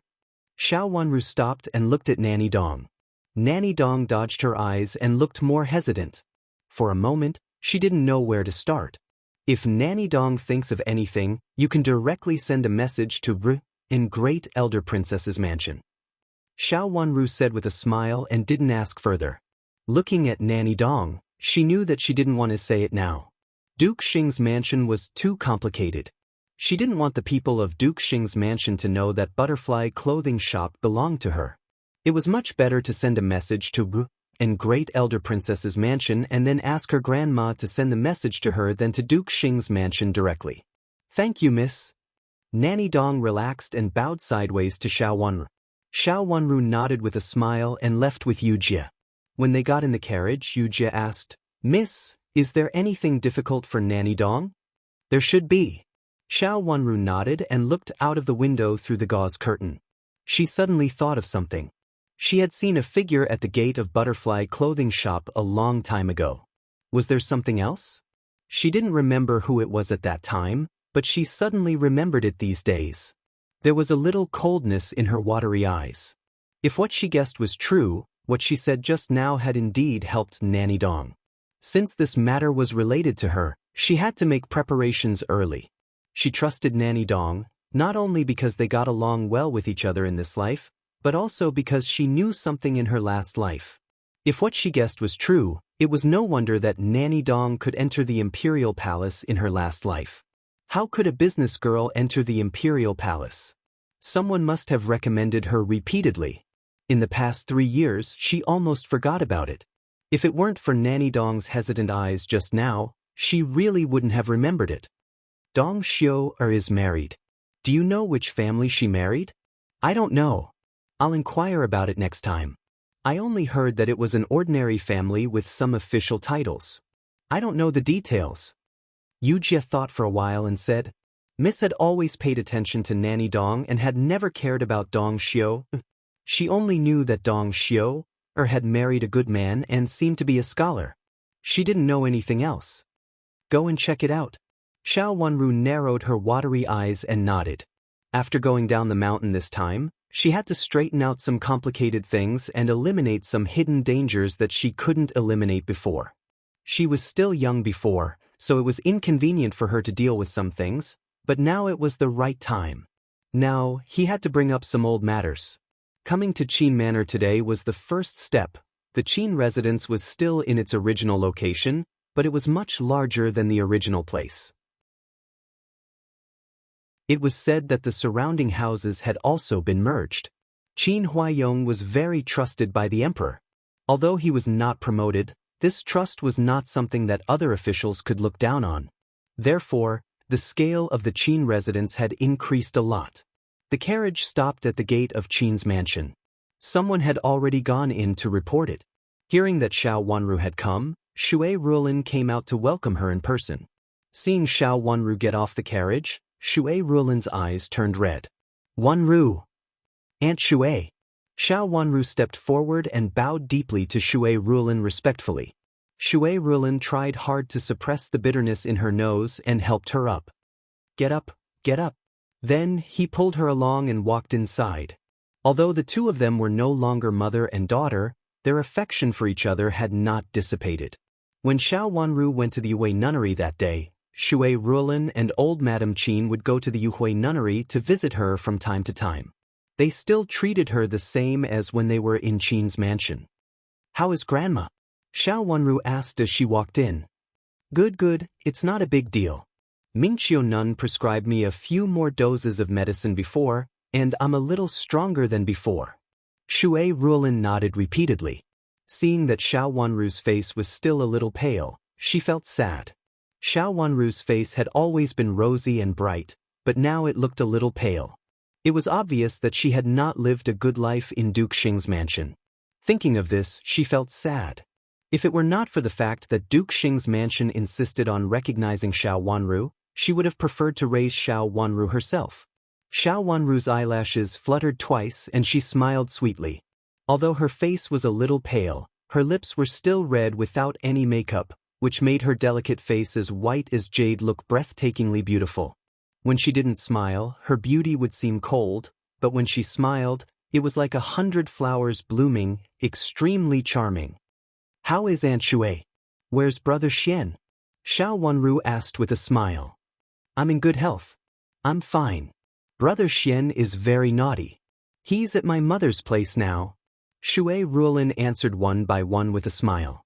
Qin Xian, nicknamed Brother Xian, was born by Shui Ruolin before. He had come to visit Xiao Wanru with Shui Ruolin and old Madame Qin before, so he was no stranger to him. Now he was almost 3 years old. When they arrived at old Madame Qin's place, they saw a chubby child rushing over and directly throwing himself into Xiao Wanru's arms. Sister, sister. He was so excited that he thought it was really his sister. Since Brother Xian was born, he had been very close to Xiao Wanru. There were no other sisters in the mansion. Since Qin Yuru married into Duke Yong's mansion, she seldom went home. Even when she came back, she looked at Brother Xian with a gloomy and terrible look. So Shui Ruolin did not dare to let Brother Xian get close to her. However, Xiao Wanru seemed to get along well with Brother Xian. Every time Brother Xian saw Xiao Wanru, he treated her as his biological sister and was very affectionate. Xiao Wanru managed to catch Brother Xian with great difficulty. His little body was quite strong. If it weren't for Yujie who held her by her side, she would have been knocked down to the ground. Brother Xian, do you miss me? Xiao Wanru hugged the little fatty with a smile and asked. I miss my sister very much. Brother Xian wants to see my sister, but Grandma won't let me. She says Brother Xian is not obedient. Brother Xian is very obedient. I can eat by myself and study. Brother Xian straightened his back and proudly raised his chubby little face. Brother Xian has been enlightened, but his study is a little messy. Shui Ruolin said with a smile, reached out to pull the little fatty over and let Xiao Wanru stand up. Grandma! Xiao Wanru took 2 steps forward and bowed to old Madame Qin. Although old Madame Qin was thin, she looked in good spirits, which made Xiao Wanru feel relieved. I'm fine. Zhuzhua, sit down and talk. Madame Dowager reached out to pull Xiao Wanru to sit next to her. In fact, she also missed Xiao Wanru very much, but it was not convenient for her to go to Duke Xing's mansion all the time. Seeing Xiao Wanru come to see her, she was naturally happy. Although this child was raised under Madame D's name at the beginning, she was actually brought up by old Madame Qin. How could old Madame Qin not feel distressed when she saw the little girl grow into such an adult and become someone else's child? However, no matter how distressed she was not her own child after all. Moreover, in such a situation, it should be a good thing for her to leave Qin's mansion. Old Madame Qin did not expect that Duke Xing's mansion would treat Zhuozhua like this. How could there be such a cruel person? Zhuozhua was still their own child. How could they treat Zhuozhua so slowly and even plot against her early? 3 years ago, before Zhuozhua returned to the family, Zhuozhua was just a child. How could they treat a child like this and plot against her early? How could old Madame Qin not despise the whole Madame of Duke Xing? There were rumors everywhere outside. Even if old Madame Qin didn't go out, she also knew these rumors and finally connected all the things. Madame of Duke Xing obviously knew something long ago and deliberately used Qin Yuru and Madame D to harm Zhuozhua. If they succeeded, Zhuozhua would probably be doomed eternally. As long as she thought of this, old Madame Qin couldn't swallow her anger and felt suffocated. Zhuozhua, your Aunt Shui and I will always be your family. Old Madame Qin patted Xiao Wanru's hand gently and said lovingly. She was really afraid that Xiao Wanru would be sad. Although this child had been smart since she was a child, she really didn't have many relatives. How bitter she felt to be treated like this by her own blood relatives. Grandma, don't worry. I will be fine. Xiao Wanru said with a smile. She knew what old Madame Qin meant and comforted her. She didn't care about the people of Duke Xing's mansion at all. When this blood kinship became a plot and vicious plot, in fact, it had long lost its original binding force. That's good. If there is anything, you can come to me and your Aunt Shui. Even if I do my best, I will help you. Old Madame Qin said.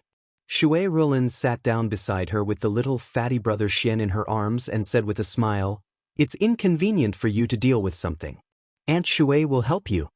She had now secured the position of the general's madam, so she said this with confidence. "Yes, I will help my sister. Brother Xian will also help my sister." Brother Xian jumped a few times to show his support for his mother. His pink little fat face was very cute. Brother Xian and Qin Yuru didn't look like each other. It could even be said that they didn't look alike at all. Maybe it was because they looked more like their respective mothers. Brother Xian was very delicate and handsome, and Qin Yuru's beauty was also inherited from Madame D. But if one looked closely, one could still see the similarity between Brother Xian and Qin Huaiyong from his face. At this time, he jumped and looked very cute. However, the little fatty was so heavy that Shui Rulin almost couldn't hold him, so she could only put him on the ground helplessly. He immediately jumped in front of Xiao Wanru, pulled Xiao Wanru's sleeve, looked up at Xiao Wanru, and said sincerely, "Sister, I will definitely help you."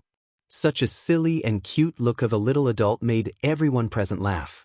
"Okay, Brother Xian will help you in the future." Xiao Wanru also smiled and reached out to pat Brother Xian's little head. After getting his sister's affirmation, Brother Xian became more and more complacent and raised his little face proudly. Everyone laughed again. Xiao Wanru asked something about Brother Xian. Knowing that he had been enlightened now, she asked something about his studies, and then changed the topic. "Grandma, how is Madame D?" Chapter 680. Madame D is still the same. She has been locked up all the time and no one goes to see her. Only people from Duke Yong's mansion come to visit her, but Yuru doesn't come often. At the mention of Madame D, the smile on old Madame Qin's face faded. Xiao Wanru understood the meaning of old Madame Qin's words. Madame D was really nothing in the Qin's mansion and could no longer pose a threat to Shui Rulin. However, Duke Yong's mansion still sent people here, which meant that they still attached importance to Madame D. So the Qin's mansion could not treat her too harshly and just locked her up. As for the other necessities, they should not be lacking. As for Qin Yuru, with her temperament, it was impossible to expect her to be grateful to her birth mother. "Grandma, can I see Madame D?" After thinking for a while, Xiao Wanru finally raised her watery eyes and asked softly, "You want to see Madame D?" Old Madame Qin frowned and didn't understand why Xiao Wanru wanted to see Madame D at this time. "Grandma, I want to ask her if she knows anything about the past. I think she is the most suitable person to ask." Xiao Wanru said bluntly. She had a hunch that Madame D knew a lot about her background, much more than old Madame Qin. "Okay, but be careful." Mrs. Qin nodded. She ordered someone to take Xiao Wanru there. Shui Rulin had intended to accompany Xiao Wanru there, but Xiao Wanru refused. The old maid led Xiao Wanru to Madame D's courtyard. Two burly old maids were guarding at the door. When they saw Xiao Wanru, they were stunned for a moment and hurried forward to salute. The original second miss of Duke Xing's mansion was now the fifth miss of Duke Xing's mansion. Most of the servants in the mansion knew her. "Is Madame D resting?" Xiao Wanru raised her hand and motioned for them to dispense with the formalities. "I don't think so. I just saw Madame D walking out for a while." An old maid answered. Xiao Wanru nodded and stepped into the yard. It had been almost 3 years since she had set foot here. Now she looked at it again. Everything seemed to be the same as before, but in fact, it had changed. Second miss." An excited voice came from the side. Xiao Wanru looked sideways and saw a maid in plain clothes standing in the corridor, looking at Xiao Wanru excitedly. She looked to be in her 20s. A maid in her 20s? Why is it so big? "Miss, it's Qing Shui." Yu Jie reminded Xiao Wanru. "Second miss, it's really you. I kowtow to you." In the corridor, Qing Shui had put down the tray in her hand and rushed over with tears. She walked up to Xiao Wanru, knelt down with a plop, and kowtowed heavily to Xiao Wanru. "You're Qing Shui?" Xiao Wanru looked at her face and asked hesitantly. In her memory, Qing Shui was young and beautiful. Was the old maid in front of her, who looked almost old, really Qin Shui? Second miss, I'm Qin Shui, Qin Shui cried. Xiao Wanru looked at Yu Jie, who hurriedly stepped forward to help her up. Qin Shui, what happened to you? Xiao Wanru looked her up and down. After a closer look, she was indeed Qin Shui, but she looked old and haggard. She should have been less than 20 years old, but she looked like she was in her 20s. I'm serving Madame D. Qin Shui lowered her head and wanted to say something but stopped on second thought. Xiao Wanru understood. Since Qin Shui could serve Madame D for so long, she must have suffered a lot. With Madame D's temperament, she must have tortured the people around her fiercely when she was locked in such a desperate situation. She continued to walk inside. Before she reached the door of the main room, the curtain was lifted, and an old nanny came out. When she saw Xiao Wanru, she opened her mouth wide in shock and couldn't say a word. This was Nanny Zhou, who was much older. She looked at least a dozen years old. Second miss. Nanny Zhou murmured. Is Madame D here? Xiao Wanru raised her eyes and asked lightly. Yes. Nanny Zhou hurriedly said. Another maid came to lift the curtain. They were Madame D's first two principal maids, Maya and Maybao. The two of them didn't look like they were in their prime. They both looked old and lifeless. Everyone in the courtyard seemed to have aged a lot. It was as if the 3 years in the outside world had overlapped several times, as if several 3 years had passed. Xiao Wanru walked inside. Who's here? A dry and hoarse voice came from inside, with an extremely uncomfortable feeling, as if something had been sharpened on a heavy whetstone. Xiao Wanru stepped in and saw Madame D sitting in the chair in the middle. Madame D was very skinny, so skinny that she looked like a bag of bones. Although her clothes were gorgeous, they did not fit her at all. Her eyes were so big that they almost popped out of their sockets, which was inexplicably horrifying. She did not look beautiful at all. Because she was too thin, her lips were protruding, her cheekbones were high, and her eyes were turbid. She couldn't be compared with the high-spirited Madame D who had just moved to the capital city 3 years ago. She looked like Madame D's mother 3 years ago. You are Qin Wanru? Madame D looked at Xiao Wanru fiercely. Obviously, she had recognized who she was. Her eyes were vicious and gloomy, as if she wanted to kill someone. After saying that, she picked up the teacup on the table and smashed it hard at Xiao Wanru. The hot tea had just been brewed. Nanny Zhou was so scared that she screamed and her face immediately turned pale. Xiao Wanru's status was not what it used to be. If she was really smashed and scalded, Madame D would definitely be in trouble. Yu Jie quickly pulled Xiao Wanru to avoid the teacup. The teacup hit the door of the room heavily, and the curtain, which had been a little dirty, looked even more dirty. It's Xiao Wanru. The fifth miss of Duke Xing's mansion, the daughter of the former heir of Duke Xing and Infanta Qinghua, and her maternal grandmother is great elder princess. After Xiao Wanru stood still, she looked at Madame D calmly and said with cold eyes. So what? She is just an unfavored girl. Do you really think that Duke Xing's mansion really wants you to go back and be a legitimate miss? Madame D sneered in a hoarse voice, with a trace of madness flashing in her eyes. She had schemed to let her daughter take Xiao Wanru's place. Unexpectedly, she failed on the verge of success and Yuru fell into that position. How could she not hate Xiao Wanru when she thought of this? She couldn't wait to bite Xiao Wanru to death, eat her flesh bit by bit, and avenge her daughter. All of this belonged to you. If it weren't for Xiao Wanru, you would have been fine. Whether I am favored or not, I am the miss of Duke Xing's mansion. Neither you nor Duke Yong's mansion can control me. I heard that the first Miss Qin has been locked up by Duke Yong's mansion recently, just like you. Could it be that she will be locked up forever like you? The heir of Duke Yong's mansion may have to marry a co-wife. Xiao Wanru said calmly with a happy expression. She even shook her sleeves and accidentally splashed a few drops of water on them. You're talking nonsense. Madame D screamed. Her eyes were red and cloudy. You know whether I am talking nonsense or not. How long has it been since the first Miss Qin came to see you recently?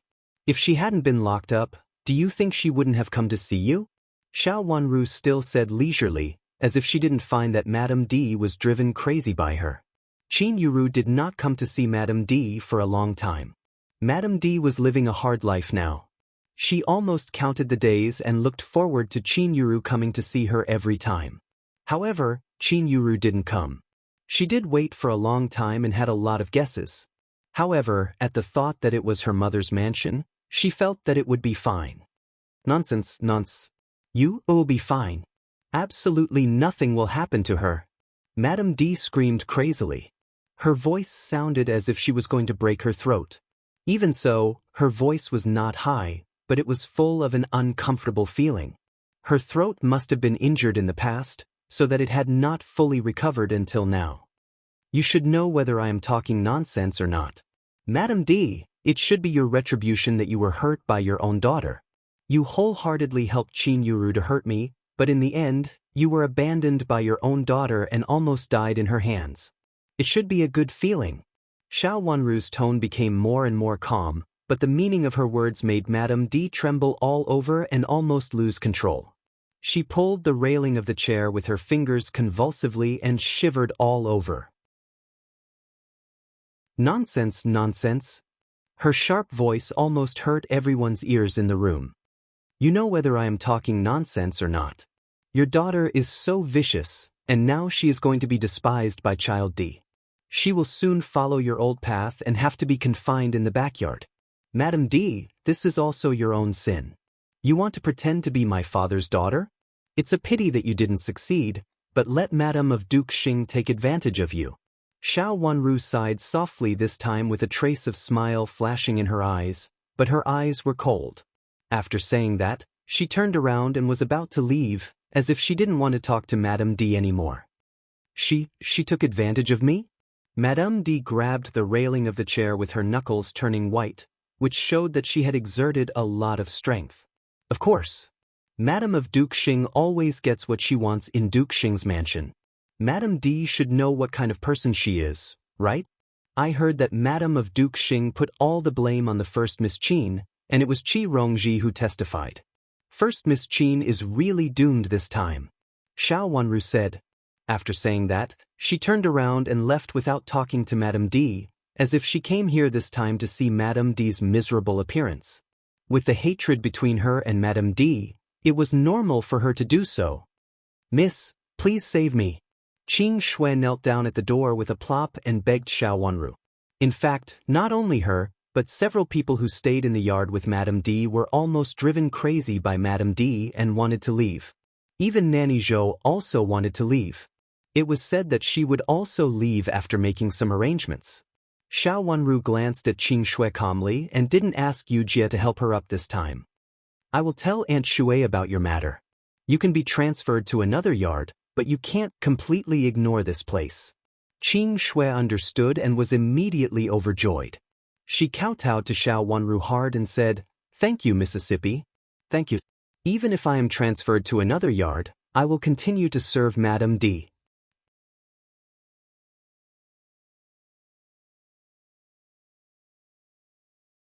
Chapter 681.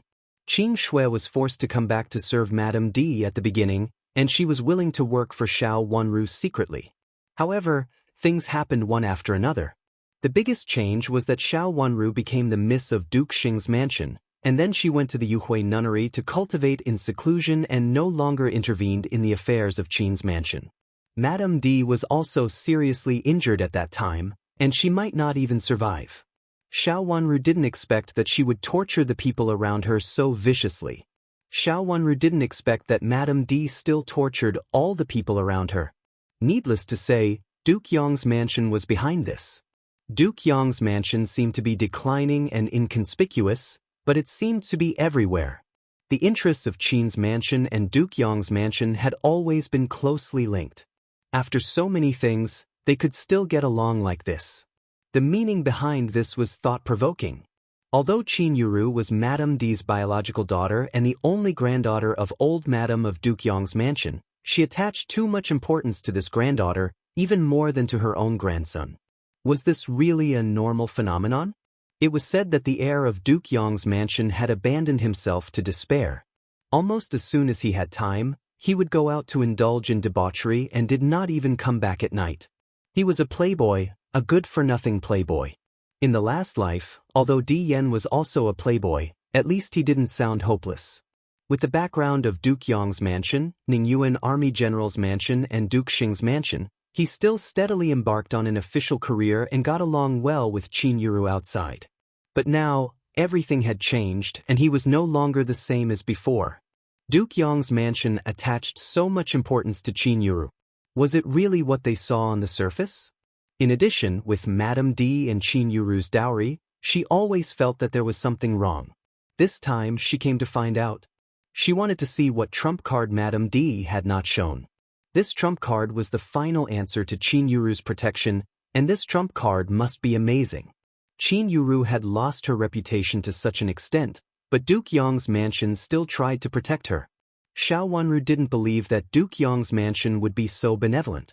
The so-called family would actually dissipate after being worn out step by step. Madame D had a secret. After Qin Yuru survived the fight with Duke Xing's mansion, this conjecture became confirmed.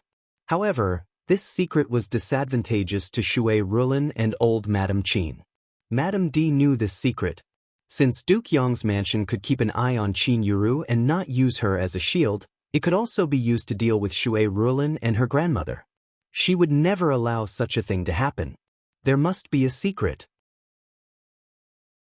If she couldn't force it out this time, Xiao Wanru would think in another direction. Not long after she left Madame D's Yulon pavilion, she saw Qin Huaiyong's servant hurrying over. When he saw Xiao Wanru, he hurriedly saluted and said, "Fifth Miss Xiao, our general invites you." Ning Yuan Army General is in the mansion? Xiao Wanru asked in surprise. In the past, Qin Huaiyong was not in the mansion at this time and was working in the yamen. The general heard that the fifth young lady is coming, so he specially stayed in the mansion, the servant said with a smile. Xiao Wanru followed the servant to Qin Huaiyong's study without hesitation. After about 3 years, she went to Qin Huaiyong's study again and felt inexplicably touched. Since she recognized Qin Huaiyong as her relative in Duke Xing's mansion that day, she had never had a chance to talk with Qin Huaiyong in private, nor had she said a word to him. It was very quiet in the study. When Xiao Wanru entered the door, she saw Qin Huaiyong sitting behind the large desk without picking up the file to read. He frowned tightly and lowered his head as if he was thinking about something. Hearing Xiao Wanru's voice, he raised his head and looked at Xiao Wanru with a trace of excitement in his eyes. He supported himself with his hands and seemed to want to stand up, but finally calmed down. "Uncle!" Xiao Wanru stepped forward and bowed respectfully, bowing deeply. Since they were comrades, it was reasonable for her to call him uncle. "Wanru, sit down and talk." Qin Huaiyong tried his best to calm down and said slowly. Previously she had called him father, and now she was calling him uncle. It couldn't be said that this form of address was wrong, but it inexplicably made one's heart feel strange. There was a kind of indescribable sadness. Even if he didn't care about it, she was still the daughter that he had raised for more than 10 years. He had watched her grow from a little girl to a beautiful young lady of an aristocratic family. Moreover, she wasn't even from his family. This feeling was really unbearable. "Yes, uncle," Xiao Wanru said obediently and sat down in a chair on one side. The study became quiet, and it seemed that no one knew what to say next. Finally, Qin Huaiyong coughed and his eyes fell on Xiao Wanru's face. Her childish face had grown up, and her delicate little face was extremely beautiful. Her long black eyelashes fluttered twice on her eyelids, and then she raised her head. Her eyes were as clear as glass, her skin was snow white, and her lips were not red. Her appearance was much better than Qin Yuru's. In the past, Qin Yuru was also beautiful. Otherwise, she would not have such a great reputation in Jiangzhou. 3 years ago, Qin Yuru was as beautiful as a blooming flower. Xiao Wanru was still young, but even so, everyone could see her beauty. 3 years later, Qin Yuru was thin and frail, and no longer looked like a girl who was in love. Xiao Wanru, however, was as beautiful as a fairy coming out of the most beautiful ink painting. It was said that the first miss of Duke Xing's mansion was also extremely beautiful. Compared with his mansion, the daughter of Duke Xing's mansion was not only noble but also beautiful. Wanru, how are you doing in Duke Xing's mansion? Qin Huayong asked softly. Thank you for your concern, uncle. I'm doing well. Xiao Wanru replied softly with a smile. If you need any help, you can ask me. Ask your Aunt Shui for help. I will definitely help you if I can. Qin Huayong coughed again. Thank you, uncle. Xiao Wanru said. You left some things here in the past. Go and have a look later. If you find something you like, move it over. It's useless to leave them in the mansion. Qin Huayong said again.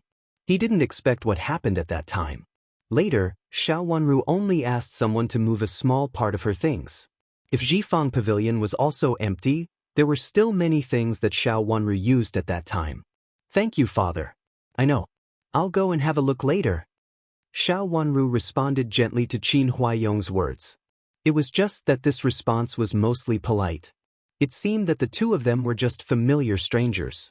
They were familiar because they had lived together for so many years, but they were not familiar because there seemed to be a lot of things between them.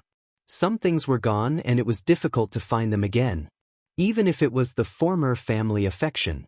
However, the family affection, which had been controlled by prejudice and calculation, was no longer the original meaning. The two of them tried their best to speak in a gentle manner, but they always felt that something was missing. They didn't talk as freely as they used to. After a few words, Xiao Wanru said goodbye and went out, saying that she wanted to go to the original courtyard to have a look. Qin Huayong didn't stop her and nodded with a smile. Seeing that she bowed to him respectfully and retreated, his eyes slowly became cold. Looking at Xiao Wanru's back, he let out a heavy sigh. Now he didn't know how to face his former little daughter, and his heart was full of mixed feelings. After Xiao Wanru left for a while, he suppressed his thoughts and ordered the servant, "Go and invite the first young master of the Qi family here." The servant answered and left. After a while, he invited Qi Tianyu, who was waiting in the flower hall outside. After the greeting, they took their seats according to the host and the guest. First young master of the Qi family, why do you come to see me today? Qin Huayong went straight to the point. In the past 3 years, Qi Tianyu rarely appeared in the Qin's mansion. At this time, he suddenly came here at the time when Xiao Wanru passed through the mansion, which was really not a pleasant thing. Uncle, I do come here for something. In fact, I want to meet Xiao Yenru. Qi Tianyu didn't hesitate and said bluntly, about my sister, the only one who can speak in Duke Xing's mansion and is willing to speak for my sister is 5th Miss Xiao, so I have to trouble you, uncle. Qi Rongji's matter also made the whole Duke Xing's mansion lose face. Not only did Madame of Duke Xing get a reputation of being sinister and vicious, but also the masters of Duke Xing's mansion got a reputation of being duplicitous and evil. It was really not the behavior of a miss from an aristocratic family to bully a adopted daughter. In particular, Qi Rongji even rolled up her sleeves in excitement, and the scars on her arms could be seen. It was said that they were accidentally injured by the masters of Duke Xing's mansion. Accidentally? How could it be really accidentally? She was not a child, and there were so many servant girls and old maids following her. A miss from an aristocratic family actually had so many scars on her arms. It could be seen that Duke Xing's mansion really trampled on others and didn't take other people's daughters seriously. Even though she was a miss from an aristocratic family in a small place, she had been pampered and raised by her parents.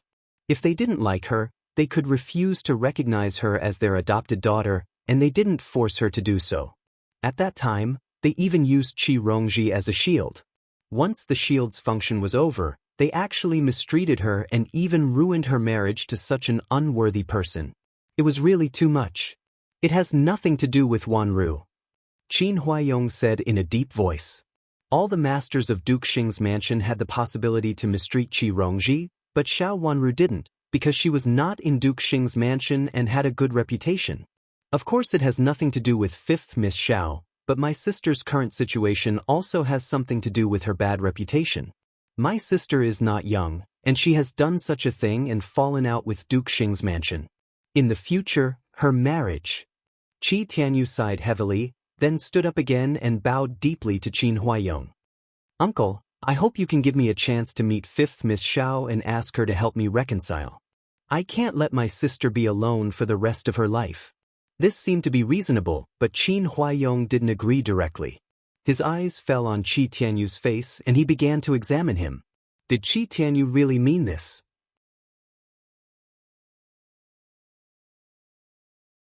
Chapter 682. Uncle, if you are worried, you can ask the servant to follow me. I just need to have a few words with 5th Miss Xiao. Qi Tianyu said politely. Since he had said so, for the sake of Magistrate Qin Huaiyong could not refuse, so he could only nod and ask the servant to lead Qi Tianyu to see Xiao Wanru. After that, he sat in the study alone in silence for a long time. When did these things go wrong? Now he couldn't grasp the direction, and sometimes he even doubted whether he did the right thing or not. He was a general who had fought on the battlefield, so he had always been determined. When he decided on something, he would choose a direction early and rush in a certain direction. But now he was a little confused. Xiao Wanru returned to Jifeng Courtyard, which she had not seen for a long time. Everything in Jifeng Courtyard had remained the same. There were not many people in Qin's mansion before, and now there were even fewer. After Qin Yuru got married, Qin Wanru returned to her family. Brother Xian, who had just been born, was too young to live in a separate courtyard. There were only a few masters in the mansion, so there were several vacant courtyards. No one lived in Xiao Wanru's courtyard. Besides, Xiao Wanru cherished old friendships, so it had been kept the same. There were fewer servant girls and old maids in the courtyard, but they were all old acquaintances. Seeing Xiao Wanru coming over, they hurriedly stepped forward and bowed respectfully. Everyone knew that their second miss was the daughter of heir of Duke Xing and Infanta Qinghua, who had royal blood. Because of this, no one dared to offend her, even though she was no longer the master of Qin's mansion. She walked into the main room and sat down. After a servant girl served tea, she left obediently, leaving Yu Jie to serve her. At this time, there was no need for other servant girls and old maids to serve her. Xiao Wanru just wanted to sit here. Things remained the same, but people had changed. At that time, she was still the second miss of Qin's mansion, but now she had changed her surname. After picking up the teacup and taking a sip slowly, Xiao Wanru stood up and looked at a flower rack by the window. There were some of her things on it, many of which were brought by her from Jiangzhou. She reached out to pick up an inkstone. The carved pattern on it looked extremely elegant, a little ancient, but also a little simple. In fact, when she was in Jiangzhou, she and Qi Baiyu went out to look for it. It was rare for them to find such a good piece of inkstone, but they almost got into a fight. Thinking of it now, she felt it was very funny. His hand landed on a brush washer. This brush washer still had a hole in it. It looked a little damaged, but there was also a story behind it. There were many things on the flower rack. Thinking of them now, she missed them very much. Before Qin Yuru plotted against her marriage, although she was not favored in Qin's mansion and was bullied by Qin Yuru and Qi Rongji, she was protected by old Madame Qin after all. Moreover, they did not have much interest in her, so Madame D and Qin Yuru did not kill her. After that, Madame D and Qin Yuru repeatedly tried to kill him for their own interests. In the last life, they finally succeeded. With a nostalgic smile in her eyes, she became bloodthirsty. She took a scroll of painting from the painting jar on one side, and then slowly unfolded it. There were a few pieces of calligraphy, which were written by herself. She spread them on the desk and suddenly became interested. She asked Yu Jie to help her grind the ink, took a piece of white paper, and wrote according to the words on it. After writing a word, she carefully identified it. After all, it had been 3 years, and her handwriting was very different from before. In the past 3 years, she had copied a lot of scriptures in the Yuhui nunnery and practiced a lot of handwriting. Her handwriting was no longer as immature as it used to be. She put down the brush in her hand, picked up the previous piece of calligraphy, and gently rubbed it with her fingers. She raised her hand and looked at the trace on her hand in astonishment. It was very shallow and almost invisible. If she had not touched it with her fingers, she would not have found this little dust. Why was there only such a light dust on it? The servants cleaned up the room. Every place was indeed clean, but they didn't clean up things like her calligraphy and paintings. The servants basically didn't clean up these things, and it was very likely that they would damage them in the cleaning. Therefore, they didn't let them clean up these calligraphy and paintings. Even if they cleaned them, they just cleaned them carefully and dusted them off. The words she had written herself were not considered precious. She had just left them there casually without putting a bag over them. As a result, after 3 years of rolling them up, they would inevitably accumulate dust inside. Even if someone were to carefully flip them over from time to time, there would still be a lot of dust inside. The mark of the dust on her hand was very light, so light that it could hardly be seen without careful observation. If she didn't know clearly that this piece of calligraphy had been written for 3 years, she would really think that it had been written for only about a month, and the degree of dust accumulation on it was at most a month. She rolled up this piece of calligraphy and put it aside.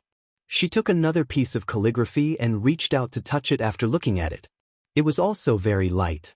She picked up another piece of calligraphy. This was a painting. She pressed her hand on it, and immediately there was a thick layer of dust on her fingers. There was another piece of calligraphy, and the mark was very light. There were a lot of calligraphy and paintings in the painting jar, which were all casually painted by Xiao Wanru when she was in the Qin's mansion in the past. There were calligraphy and paintings, which seemed to be traces of 3 years. There was a lot of dust, but the calligraphy was different, as if someone had seen it recently and carefully. The dust on it didn't seem to be accumulated for 3 years. After reading all of them, Xiao Wanru's eyes became deep and she glanced at the 2 rows of calligraphy and paintings on the table. The calligraphy was placed in a row, and the painting was placed in a row. It was not so obvious when they were mixed together before, but now after they were divided into 2 rows, she immediately found that the calligraphy and painting were indeed different. Since the outside had been dusted, the dust on the painting was not very obvious. In fact, it was rarely cleaned here. However, the calligraphy was different. Her calligraphy was basically very clean, and even from the appearance, it could be seen that something was wrong. Her handwriting was not very good. It was all casually written by herself and could not be considered as a treasure. In fact, because of the foundation of her previous life, her paintings had always been much better than her handwriting. But now, her paintings were very normal, but her handwriting had been touched? "Miss, is there something in your calligraphy?" Yujia also noticed something at this time and couldn't help reminding her. "I don't know either." Xiao Wanru shook her head. She really didn't know the reason why someone was interested in her words. Although her calligraphy was not ugly, it was not the work of a famous artist. Moreover, she was just a girl in the boudoir. Who would notice her? The surrounding scene was the same as when she left 3 years ago. There was no trace that it had been touched. If she hadn't pulled out the calligraphy in the painting jar, she wouldn't have found the reason. Therefore, this person should be familiar with everything here and know some of her habits. But this person carefully avoided everything that made her suspicious. Did he guess that she would come back and didn't want her to find anything? There were many mysteries in her mind, as if there was something deeply hidden there and within reach, but she couldn't see it clearly for some reason. She sat in the chair and took out a piece of calligraphy to read. This piece of calligraphy was written by her. It was very ordinary and there was nothing suspicious, but this piece of calligraphy was also wiped very clean. "Miss, could it be that heir of Duke Xing left something for you and Madame of Duke Xing knew it, so she sent someone to check the old things here?" Yujia blinked her eyes and had a whimsical idea. Xiao Wanru shook her head and said, "It can't be Madame of Duke Xing." Many clues here showed that this person was not an outsider. This person knew everything here. Moreover, even after she left, there were still servant girls and old maids left in her courtyard. Not everyone could come in at will. In the daytime, it was not easy for people from other mansions to enter the mansion, let alone enter the backyard. Moreover, there happened to be no one in the yard. If it was at night, who would come over? Who could come over? She always felt that there was a key point about the Qin's mansion that she didn't think of, so that many things involved couldn't be explained, or even if they could be explained, it seemed very far-fetched. Was someone looking for some calligraphy? Her own calligraphy? Something suddenly flashed through her mind. "Miss, The first young master of the Qi family asks to see you. While she was thinking, she suddenly heard a servant girl outside the door reporting. She had just arrived at the Qin's mansion, and Qi Tianyu came. Xiao Wanru unconsciously frowned. After motioning for Yu Jie to put the calligraphy and painting away, she stood up and went out to greet him. Even though she didn't live here now, it used to be her boudoir. She was unwilling to meet Qi Tianyu here because she was not so familiar with him. In the yard, Qi Tianyu stood there with his hands clasped behind his back. With a little sadness on his handsome face, he stood at the gate of the yard very politely and did not directly enter the room.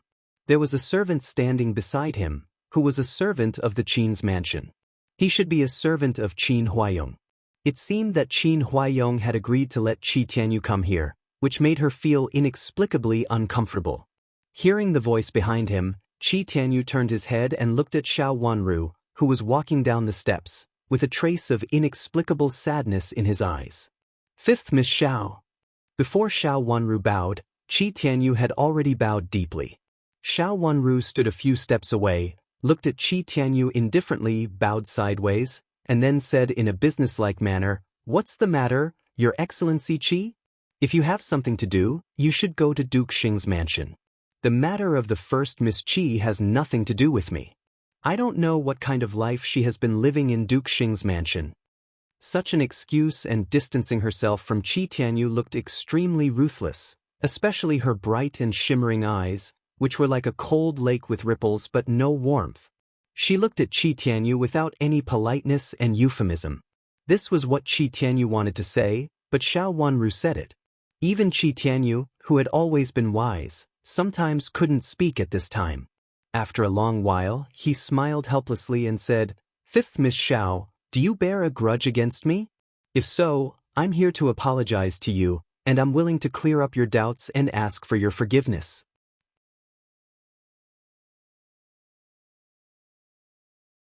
Chapter 683. Forgive? You must be joking, Your Excellency. My miss has been framed by you all the time and almost lost her reputation several times. How can you forgive her? Standing behind Xiao Wanru, Yu Jie glared at Qi Tianyu angrily and said. She disliked Qi Tianyu and Qi Rongji very much. Both of them were not good people. Yu Jie. Xiao Wanru scolded Yu Jie in a low voice. Although Yu Jie was not convinced, she still shut her mouth angrily and stared at Qi Tianyu vigilantly, for fear that he would do something bad again. In Yu Jie's mind, Qi Tianyu was a cunning wolf. No one knew when he would show his fangs. Fifth Miss, do you think so of me? Qi Tianyu looked at Xiao Wanru with a wry smile and asked softly, as if he did not hear Yu Jie's evil words. The girl in front of him was no longer the childish and cute little girl 3 years ago. Xiao Wanru, who had grown up, had left Qin Yuru far behind. If she were still in Jiangzhou now, she would be the most beautiful girl in Jiangzhou. Even in the capital city, compared with the first miss of Duke Xing, who was the most beautiful girl, everyone would think that she was the real most beautiful girl. Xiao Yinru was inferior to her. Does it make any difference whether I think so or not? Your Excellency, do you come here today to frame me again? I have made it clear to the first young master of the Qi family a long time ago that you'd better stay away from me. Xiao Wanru said expressionlessly. Fifth Miss, please save Rongji. There was a trace of anger on Qi Tianyu's face. It could be seen that he suppressed it and said slowly. Your Excellency, you are really interesting. What does Miss Qi's matter have to do with me? Did I ask her to recognize her relatives or lock her up? What does the matter of Duke Xing's mansion have to do with me? In what name do I stand up for Miss Qi? What kind of reason do you use to speak? When you were in Jiangzhou, you were a talented man. I didn't expect that you became naive after coming to the capital city. Xiao Wanru sneered rudely. Yu Jie stared at Qi Tianyu fiercely. Qi Tianyu's face turned red, green, pale, and then red with anger. You and Rongji grew up together. Besides, Duke Xing's mansion is also your mansion. Now that Rongji is in trouble, it's okay for you to say something for her, right? Help Qi Rongji? Based on the fact that she has repeatedly harmed me in the past, or the fact that you have spared no effort to take my life in the past? Sir Qi, if I repay evil with good, how can I repay good? The smile on Xiao Wanru's face became colder. She glanced at Qi Tianyu's face with some contempt and said, Your Excellency, you are not the only smart person in the world. I hope this is the last time. Otherwise, even if you are an official now, I will never spare you. After that, Xiao Wanru turned back and left Qi Tianyu in the yard. Yu Jie, who was walking behind Xiao Wanru, glared at Qi Tianyu with a little anger, snorted coldly and entered the room. The curtain fell, blocking the view from the inside and outside of the room.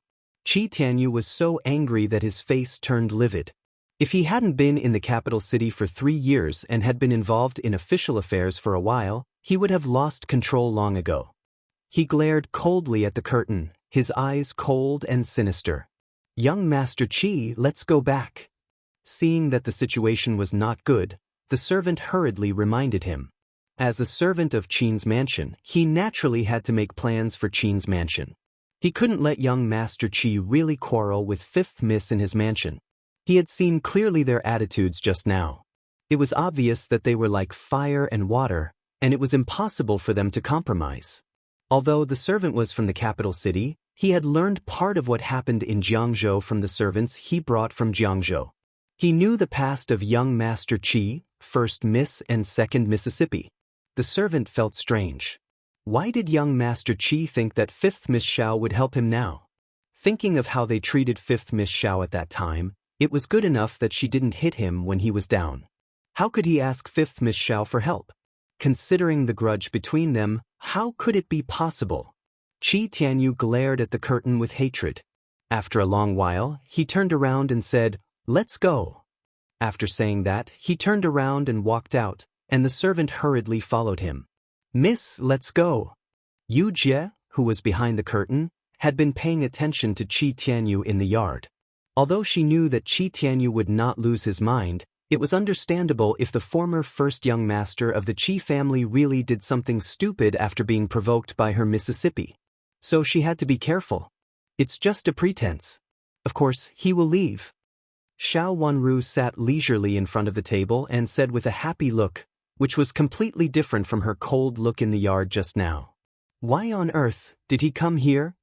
Yu Jie said in confusion. She turned around, walked to the window, and opened it a little for her. There should be a deep meaning. He always pesters me like this, as if he wants to get something from me, but I can't have any good impression of him at all. Qi Tianyu knows this, but he still pesters me. He must have other intentions. He wants to get something from Miss? In fact, Yu Jie didn't figure out what Qi Tianyu wanted, but she was sure that what he wanted must be the same as her Mississippi. When you haven't returned to the family, he has been interested in you, and he has been interested in you since. Isn't it because of Duke Xing's mansion? Yu Jie said in a low voice, as if she was talking to herself. It's also possible that he has guessed my identity long ago. Xiao Wanru said with deep eyes. It seemed that only she, the person involved, was not very clear about it, while others knew a lot. No wonder she died so miserably in the last life. Many people knew it, but she didn't know it. She had been blinded by others. But this time, she was ahead of others, so she could be one step faster, and one step faster. Nanny Zhou sneaked out of the courtyard and avoided the 2 old maids guarding the door. In fact, it was not that they didn't see her, but that they turned a blind eye to her because they were bribed by silver. No matter what Madame D did, people from Duke Yong's mansion came to visit her from time to time. For this reason, people in the mansion didn't dare to be completely rude to her. Moreover, the general would send gifts to her during the spring festival. Even if Madame D couldn't come out, thinking that she would become the first miss of Duke Yong's mansion, no one dared to really offend Madame D. She would pretend not to see it if she could. Everyone was smart. Qing Shui watched Nanny Zhou leave, and then watched her go to a remote courtyard. She said a few words to an ordinary old maid, stuffed something into the old maid's mouth, and then left. Now she was no longer Madame D's servant. Since she was released from the confinement with Madame D, her status had been degraded. Now she was a second-class servant girl. But this degraded status of servant girl was much better than being imprisoned with Madame D and being abused to death. When she came out of the courtyard with her small parcel, Qing Shui felt alive again. The days when she served Madame D were the darkest days of her life. She knew what she was going to do next, so she stared at this place after nightfall. Then she saw Nanny Zhou go out, followed her out, and saw Nanny Zhou send something into the hands of an ordinary old maid. She didn't know this old maid. Nanny Zhou sneaked back again. Qing Shui thought for a while and didn't go back. She stared at this old maid. Seeing the old maid pack up everything, she smiled and went to the door of the back courtyard with a parcel. In fact, it was still early. Even if there were servants who wanted to go back, it was not the right time. Seeing the old maid coming over, the old maid guarding the back door greeted her with a smile. The two seemed to be very familiar with each other. After teasing each other for a while, the old maid went out with her parcel. Then the old maid guarding the door closed the back door again. It seemed that she was going to lock the door and leave. Qing Shui was very anxious. She looked around and didn't see anyone else. After thinking for a while, she turned back. When she reached the next intersection, she turned back again and ran to the back door.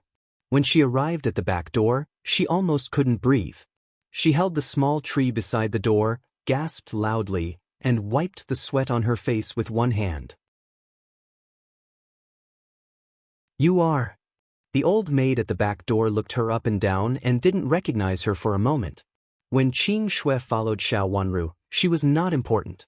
She basically stayed in the courtyard and was rarely sent out. After that, she followed Madame D and was locked up soon. There were not many people in the mansion who knew her, so it was normal that the old maid at the back door didn't recognize her. Just now, Qing Shui said while gasping. Because she was so anxious, she couldn't even speak and could only gasp. "It's Nanny Zhou just now. What's wrong?" Seeing that she was gasping heavily, the old maid guarding the door hurriedly continued her words. It seemed that she couldn't breathe and couldn't even speak properly. It's Nanny Zhou," she went out. Qing Shui coughed as if she was choking. "Don't worry. Take your time. Didn't Nanny Zhou go out specially? What's the fuss?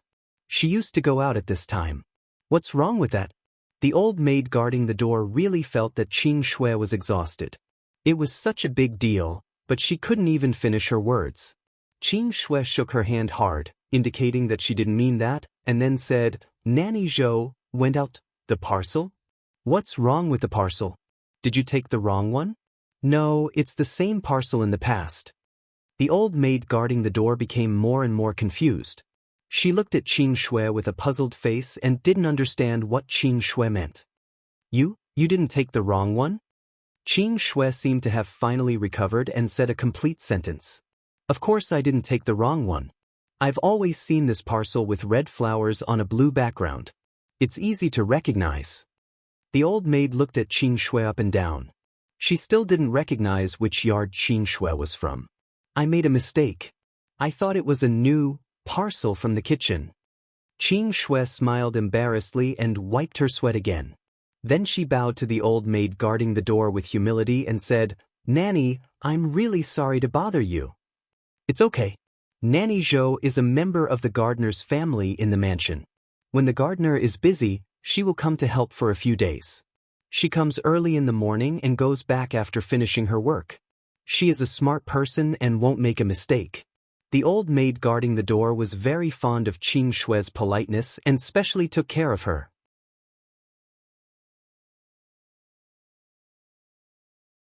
Chapter 684. Remember in 1 second, 800 $say net. This is a wonderful free reading without a pop-up window. The gardener in our manor is an outsider? Shouldn't he be a servant in the mansion? Qing Shui did not understand the situation here. Now that she had found an excuse to talk about it, she naturally asked with a smile and a curious expression. When he was in Jiangzhou, the gardeners in the general's mansion were all servants of his mansion. He used to be a servant in the mansion, but since Duke Yong's mansion sent a few precious flowers, he had to hire a skilled gardener from outside. The old maid guarding the door happened to be bored, so she didn't think Qing Shui was annoying and explained to her in detail. "Why did Duke Yong's mansion send flowers to our mansion?" Qing Shui's eyes widened. "You girl, don't tell me you just entered the mansion? I haven't heard of anyone entering the manor recently. The old maid guarding the door was confused by her ignorance and looked at Qing Shui in astonishment. She really didn't know Qing Shui. I've been in the mansion for a long time. Maybe I haven't been to the back door. Qing Shui smiled vaguely. Originally, the flower books of Duke Yong's mansion were not sent to our mansion.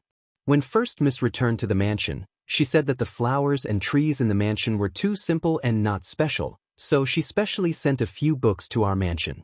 She didn't say that she would send them to our mansion, but only told us to take good care of them and that they would be of great use in the future. The old maid did not notice Qing Shui's abnormality, so she continued to introduce. Moreover, this matter was not a secret in the general's mansion, so there was no harm in revealing it. What great use does it have? I really don't know. Who knows what First Miss is thinking? First Miss is now the wife of the heir of Duke Yong. It's not up to us servants to decide what we want to do. The old maid yawned and said, "Thank you, mammy." Qing Shui knew that the old maid was tired of her, so she took the opportunity to bow and leave. Xiao Wanru's carriage was stopped as soon as it left the Qin's mansion. "Fifth Miss Xiao, what a coincidence to meet you here." Chu Liuxin poked his head out of the carriage with a face full of surprise and excitement. Just by looking at the carriage, he knew it was his own carriage? Xiao Wanru frowned. She didn't think it was such a coincidence. The carriage had the logo of Duke Xing's mansion, but not all carriages with the logo of Duke Xing's mansion belonged to her, not to mention that she just came out of Qin's mansion.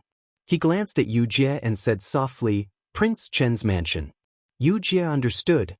He leaned out of the carriage and said to Chu Liuxin with a smile, "What a coincidence.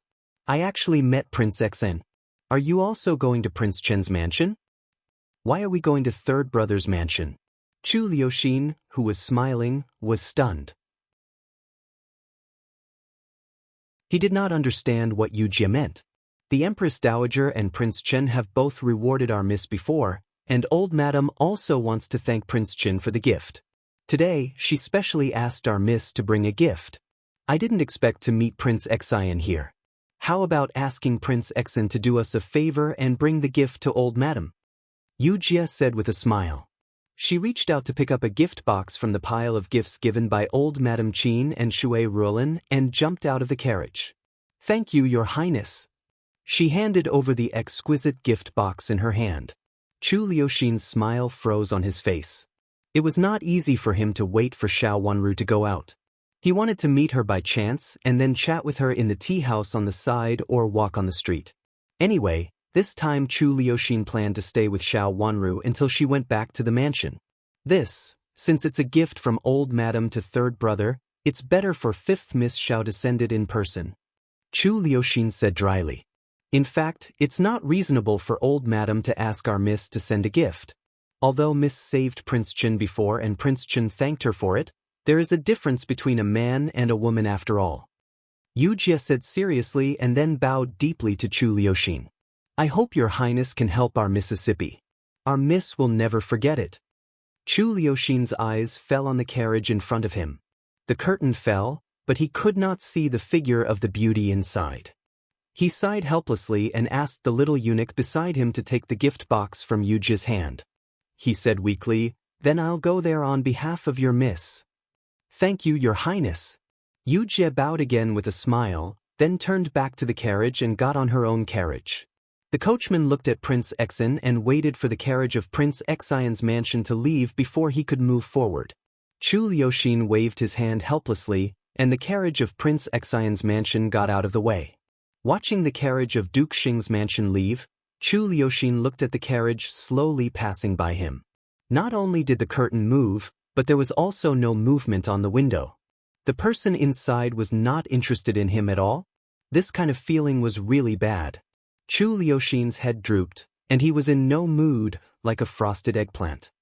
"Your Highness, in fact, fifth Miss Xiao still trusts you very much. You see, she thinks of you at this time." Eunuch Lu rolled his eyes and tried to comfort his master. "How do you know that fifth Miss Xiao trusts me?" Chu Liuxin went to his carriage dejectedly. "Your Highness, didn't you hear it?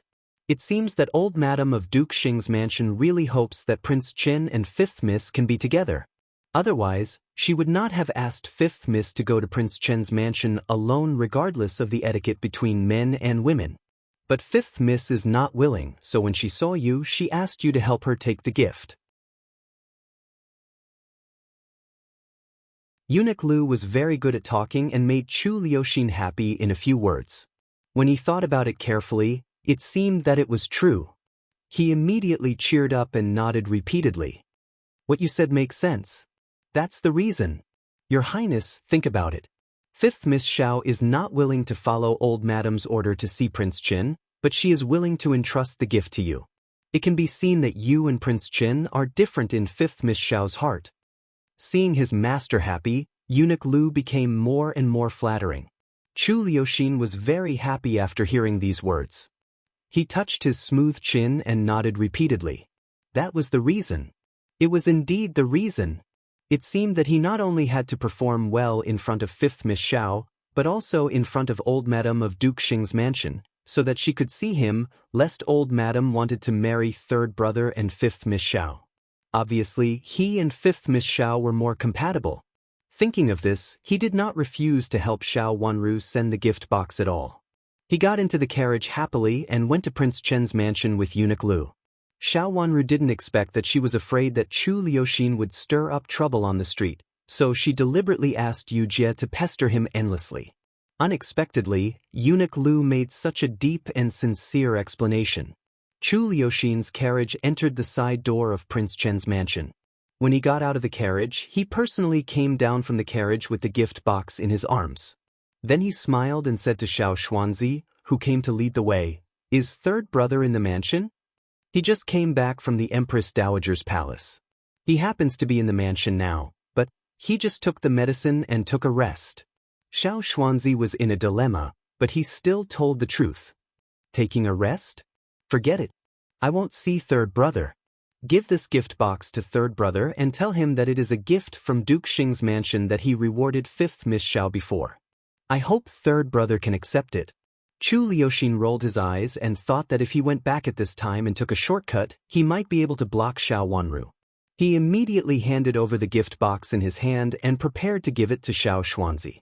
It was rare for him to have such an opportunity, so he really didn't want to give it up. If he blocked the beauty again, he would not leave this time no matter what.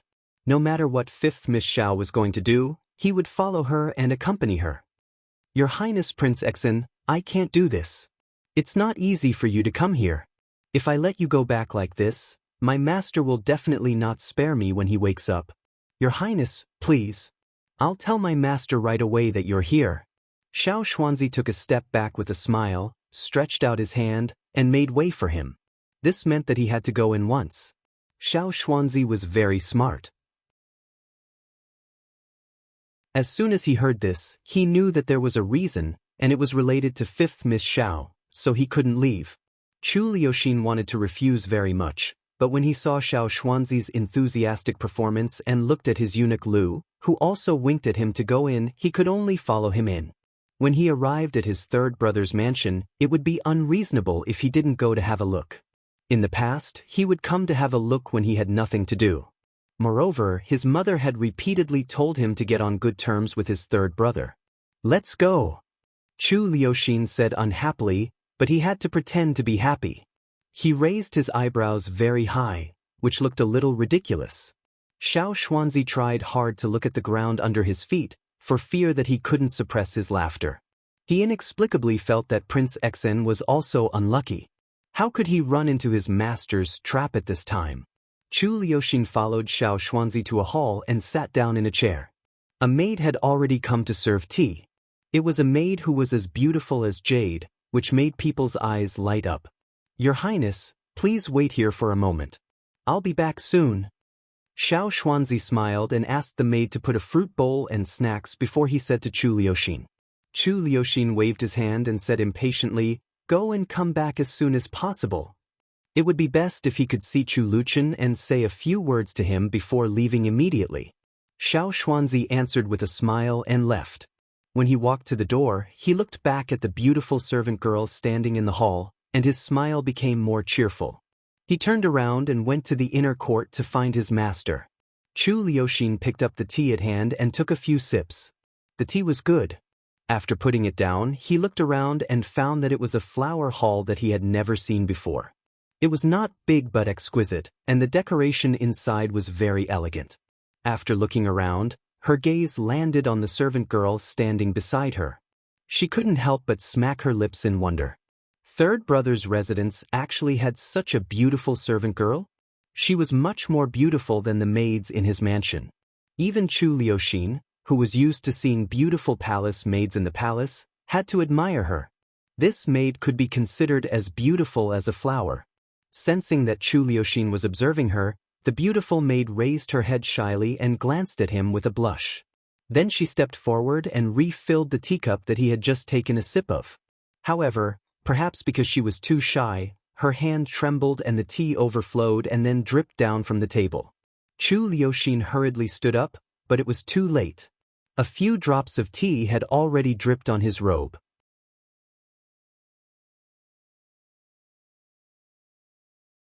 Chapter 685. Remember in 1 second, 800 $! Your Highness, please forgive me. Your Highness, please spare me. The servant girl knelt in front of Chu Liuxin with a plop and kowtowed to him with the hem of his robe. All right, it's nothing serious. Chu Liuxin's clothes were pulled, but he could not move away. He felt really uncomfortable. He looked at the servant girl's beautiful face and saw that she was pale with fear. Her whole body was trembling. He felt sorry for her and said to Eunuch Lu helplessly, "Eunuch Lu, pull her away." Eunuch Lu came over and pulled the servant girl who was kneeling on the ground. The servant girl was even more afraid and did not let go of the hem of Chu Liuxin's clothes.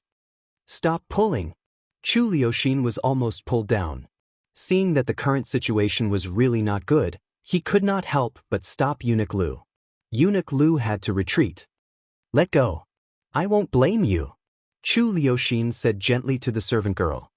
He thought to himself that his third brother was so fierce to his servants that he was so scared after making such a small mistake. "Your Highness, help me, help me." The servant girl cried and was delicate and pitiful. She tightly pulled the hem of Chu Liuxin's clothes, as if she was pulling her only life-saving straw. Even if Chu Liuxin had no other way, he could not help but be very soft-hearted at this time. The beautiful girl was looking at him expectantly. How could he really push her away? However, it was really improper to keep holding her like this. "Let go of me first. I'll help you explain to my third brother later. If he must blame you, I'll simply ask for you, so that you won't be so afraid," Chu Liuxin said helplessly. "Thank you, Your Highness, thank you." The servant girl kowtowed 3 times, so hard that Chu Liuxin felt pain on his forehead. This girl really didn't slip. She was an honest girl. He had a good impression of her, especially when he saw her white and tender forehead immediately become red and swollen. He bent down and reached out to pull her up. "Get up. I'll go and tell my third brother later." It seemed that his third brother was too strict in management. It was really pitiful to see a servant girl so scared. "What did you say to me?" Chu Liuxin's cold voice suddenly came from the door. Chu Liuxin turned to look at the door and saw Chu Liuxin walking in slowly with Xiao Xuanzi. From Chu Liuxin's angle, he saw that Chu Liuxin slightly looked down at the kneeling servant girl. The servant girl's hand was still holding Chu Liuxin's. Sensing that her hand was trembling, Chu Liuxin moved forward and happened to be in front of the servant girl. "Third brother, this maid is pretty good. How about giving her to me?" Chu Liuxin said with a flattering smile. Judging from Chu Liuxin's appearance, he didn't seem to be easy to talk to. In the past, he didn't have much to say in front of Chu Liuxin. At this time, he simply asked for the servant girl so that she wouldn't be punished.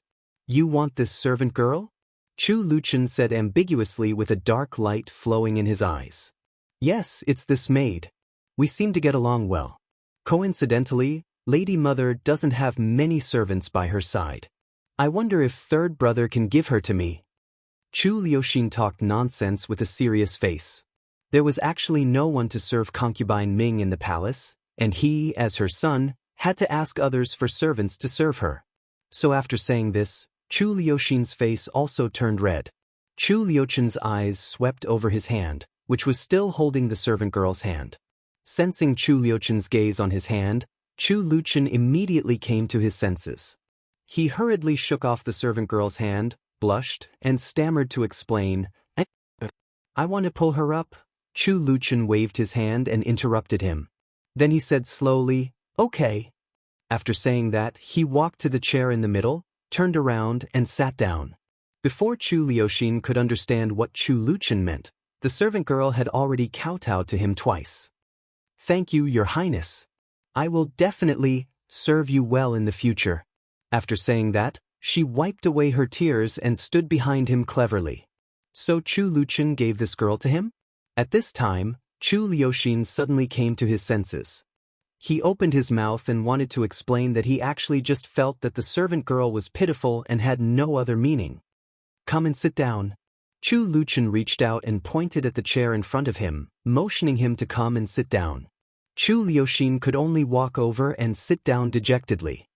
"Since I have given you a servant girl, you have to do something for me, right?" Chu Liuchen said lightly. "What is it?" Chu Liuchen's heart was also in his throat. His third brother was not as docile as he appeared to be. When they got along in private, Chu Liuchen's temper was the worst. When he was in a good mood, he would pay attention to you, but when he was unhappy, he was very vicious. "Also help me send a gift to Imperial grandmother." Chu Liuchen tapped his fingers on the table a few times and said. Xiao Xuanzi smiled and handed over the tray in his hand. "Your Highness, thank you." Chu Liuchen looked at the exquisite brocade box in front of him speechlessly and then looked at the servant girl beside him. He felt that he could actually go back on his word. He didn't want to go to the palace to see Imperial grandmother at all. With Imperial grandmother's character, she would definitely be very happy if his third brother gave her something, and then she would ask him to take the gift out of the palace. He was Prince Xen, not a messenger to send gifts. It would be impossible for him to find fifth Miss Xiao after coming and going. "Third brother, I may have something to do," Chu Liuchen said hesitantly. "What can it be?" "I have paid you. I have given you such a beautiful servant girl." Chu Liuchen's face darkened and his eyes were treacherous. "Third brother, this is actually not necessary." Under the suppression of his treacherous eyes, Chu Liuchen's voice became softer and softer, and in the end, it was almost inaudible. "Go quickly." Chu Liuchen didn't seem to hear his resistance. He squinted at the gift box and said, "I prepared this for Imperial grandmother, and I carefully selected it. You can't break it, or Imperial grandmother will be unhappy." "Yes, third brother." Chu Liuchen had to give in. He stood up with his head drooped. After bowing to Chu Liuchen, he sullenly asked Eunuch Liuzi to take the gift box and walked out with Eunuch Liuzi and the beautiful servant girl. He was in a very bad mood. It was not a good thing to have a beautiful servant girl for no reason. Moreover, he owed his third brother a favor, so he couldn't refuse it forcefully. Moreover, he had always been afraid to see Chu Liuchen in the past. At this time, he owed Chu Liuchen a favor, so he couldn't be tough. "Your Highness, didn't you plan to send this gift box yourself? Why did you ask Prince Xen to send it?" Seeing Chu Liuchen leave dejectedly, Xiao Xuanzi couldn't hide the doubts in his heart and couldn't help asking. In Chu Liuchen's opinion, this matter was temporarily prepared by Chu Liuchen, but in fact, this gift box was really prepared by Chu Liuchen a long time ago. There were good maple leaves specially selected for the Empress Dowager, and they had been specially tanned. These maple leaves had special uses, so they were more practical after being tanned. "Anyway, he is very free. Let him send it," Chu Liuchen said casually. His long eyelashes fluttered twice and then he raised his head. His eyes were cold and rippling. Even though Xiao Xuanzi had been following him, he had to praise his master again for being the most handsome man. Even if he just raised his eyes, he was already amazing. Even a woman couldn't compare with his appearance. Fortunately, there was still fifth Miss Xiao. Xiao Xuanzi felt that it was worth celebrating. He was Chu Liuchen's personal eunuch, so he could understand Chu Liuchen's behavior the best. But he felt that he didn't understand his master's meaning today. He sent a beautiful servant girl to Prince Xen and asked Prince Xen to send a gift to the palace. He was afraid that the Empress Dowager would reward him again in a while. One guest didn't bother two guests, so it should be sent by Prince Xian. Poor Prince Xian. I'm afraid that his legs will become weak after running here and there for a while. He didn't know how this Prince Xian offended his master today. Thinking about what his master was doing before, he thought. As if listening to the secret report of a secret guard, Xiao Xuanzi's eyes lit up. He suddenly understood. When the secret guard reported, he mentioned 5th Miss Xiao casually. He also said that 5th Miss Xiao met Prince Xian not at the gate of Duke Xing's mansion, but at Ningyuan Army General's mansion. At that time, he deliberately glanced at his master and found that his master's expression remained unchanged and his smile was still gentle. At that time, he secretly breathed a sigh of relief and thought that it was best that his master didn't notice it. Even if it was a chance encounter, it could only be at Duke Xing's mansion, not at Ningyuan Army General's mansion. It could be seen that Prince Xian deliberately kept an eye on 5th Miss Xiao. So, was His Highness jealous? Xiao Xuanzi secretly glanced at Chu Liuchen's face and felt happy. He didn't expect that his immortal-like master would have such a day, which really made Xiao Xuanzi feel fresh. Look, His Highness Prince Xian met 5th Miss Xiao by chance. The next moment, his master gave him a beautiful maid, and now he even sent him out to run errands. It seemed that he couldn't go back to find 5th Miss Xiao for a while. What's more, there was such a pestering and beautiful servant girl. My master is so jealous. I really thought that I'm a cold and otherworldly immortal. It's not that I'm otherworldly. After meeting 5th Miss Xiao, I've fallen from the 9th heaven and become a mortal with flesh and blood. What are you laughing at? Chu Liuchen's slow words immediately made Xiao Xuanzi's face serious.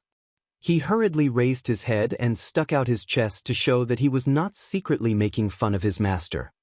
I'm thinking about what gift 5th Miss Xiao gave you just now. Xiao Xuanzi said seriously.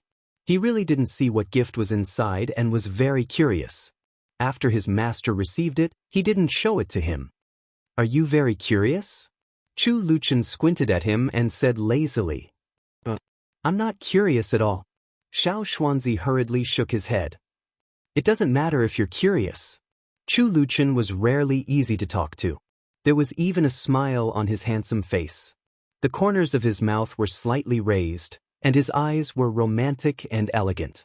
Xiao Xuanzi felt a chill on his back and said with a bitter face, Master, please tell me.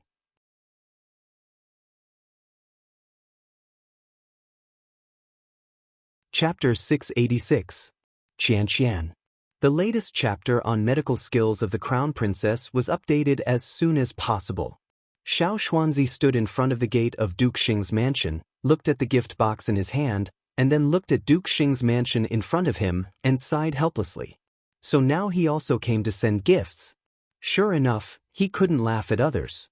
He had secretly laughed at Prince Xian before, and now it was his turn.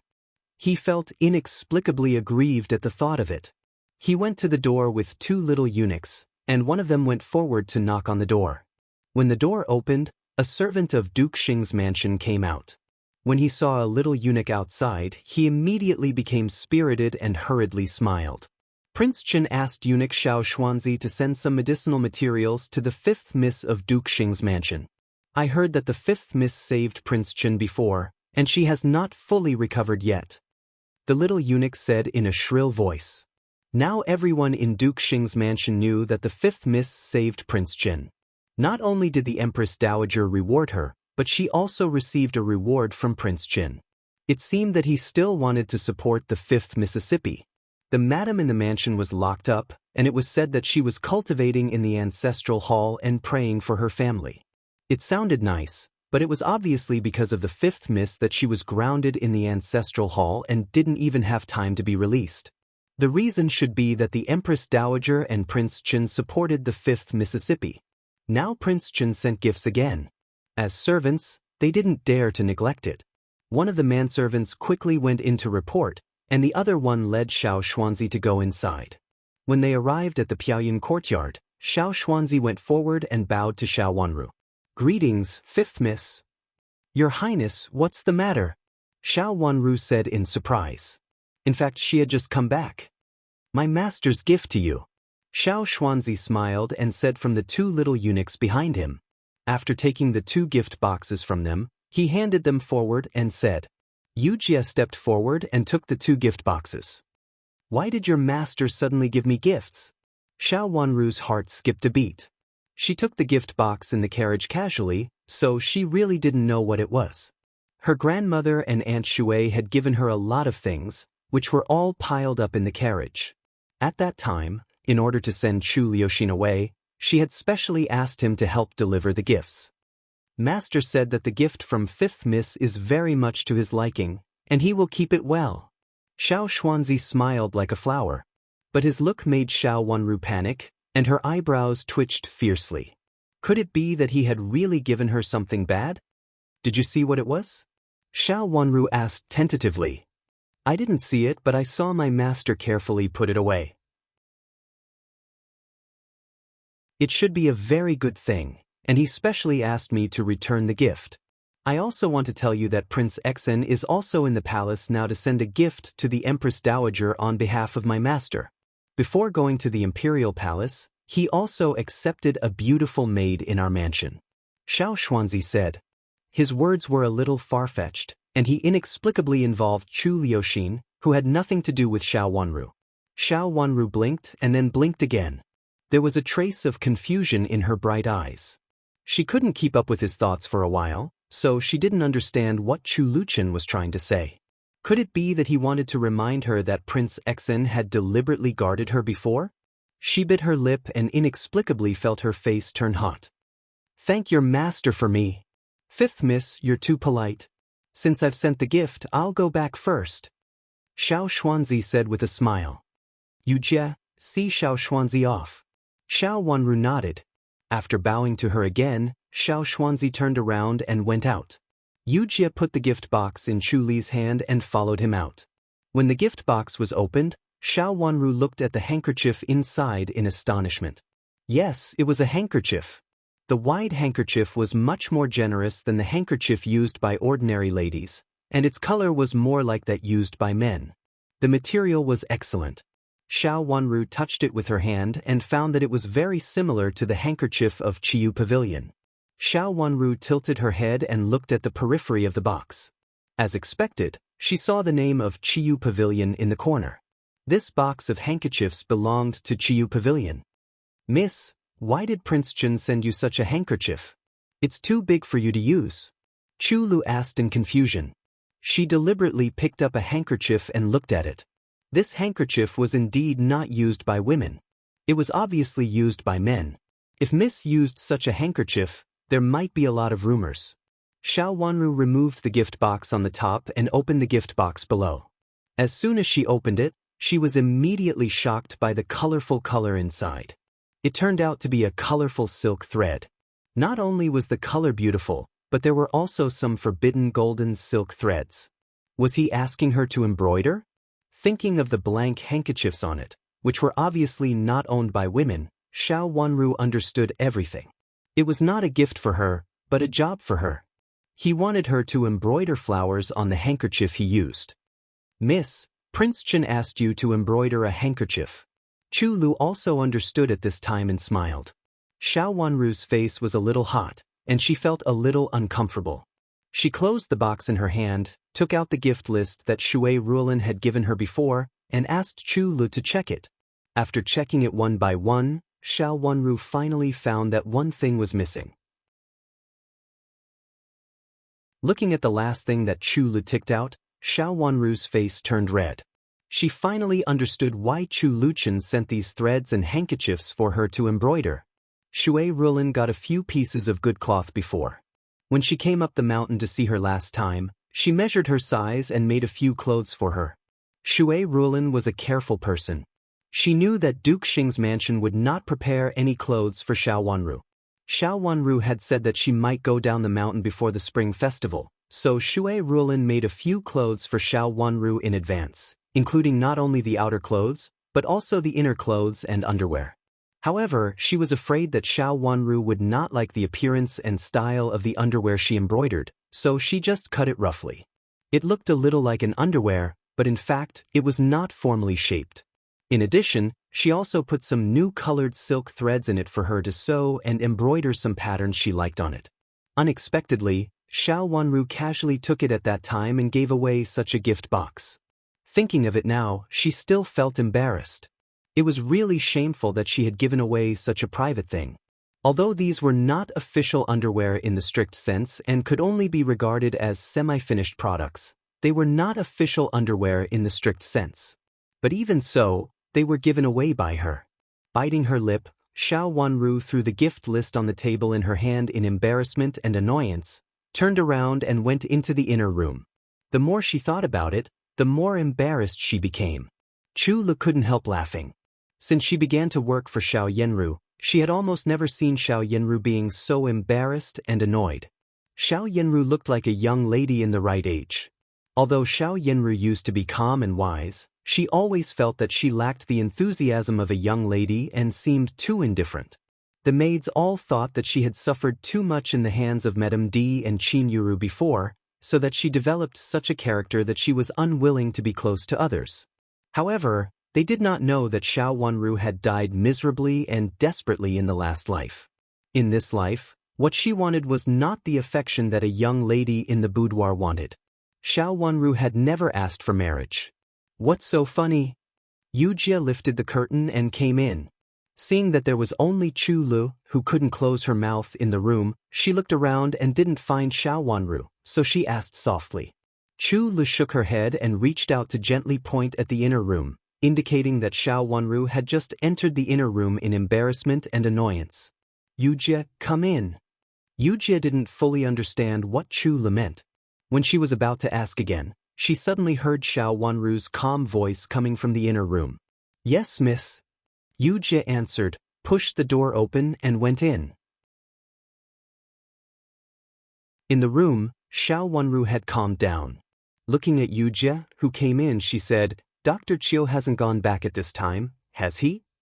The so-called go back referred to leaving Wang Yishu and returning to the courtyard where he lived. As a man, he naturally lived in the outer courtyard. However, because he had to treat Wang Yishu, he deliberately lived in the outer courtyard near the second gate. Yujia had observed him for a period of time before and knew that he basically went to the inner and outer courtyards regularly. Miss, I happened to see Dr. Chiu go to the first Mrs. Courtyard just now. Yujia reported. Dr. Chiu should have been in Wang Yishu's courtyard at this time, but when she sent Xiao Xuanzi out just now, she saw Shuqi, who was beside the first miss, leading Dr. Chiu to the first Mrs. Courtyard. Didn't they invite many doctors before? Now they even invited Dr. Chiu there. Xiao Wanru thought for a moment and frowned slightly. It seemed that Xiao Yenru was indeed in a bad situation. Now they even invited Dr. Chiu there.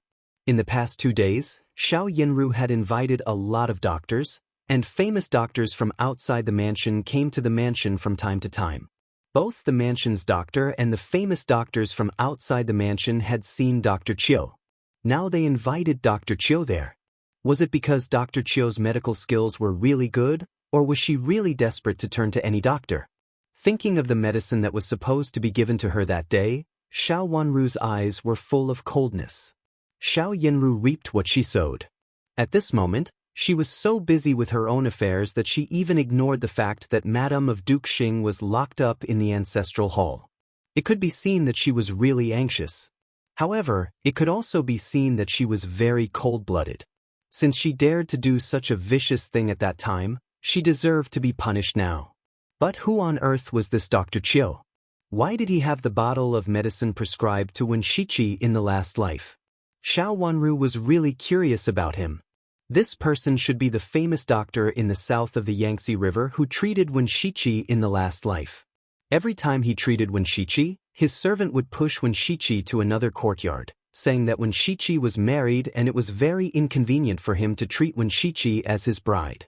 That courtyard was far away from where she and Wen Shiqi lived. Moreover, it would take him half a month to take the medicine he prescribed. Because of this, Xiao Wanru had never seen this doctor who treated Wen Shiqi in the last life. However, in the last life, Wen Shiqi's illness got worse and worse, and he even died in the end. In this life, where did this Dr. Chiu come from? She had also met this Dr. Chiu in the 2 lives. What kind of secret did this first Madame Chiu have? You're tuning in to the Passion Pages YouTube channel. We're so grateful for your support, and don't forget to subscribe to join us on this incredible journey through captivating stories. Your generosity through donations truly makes a world of difference, as it's the primary source of revenue that allows me to expand and enhance this channel for you. Thank you from the bottom of my heart for being a part of this adventure.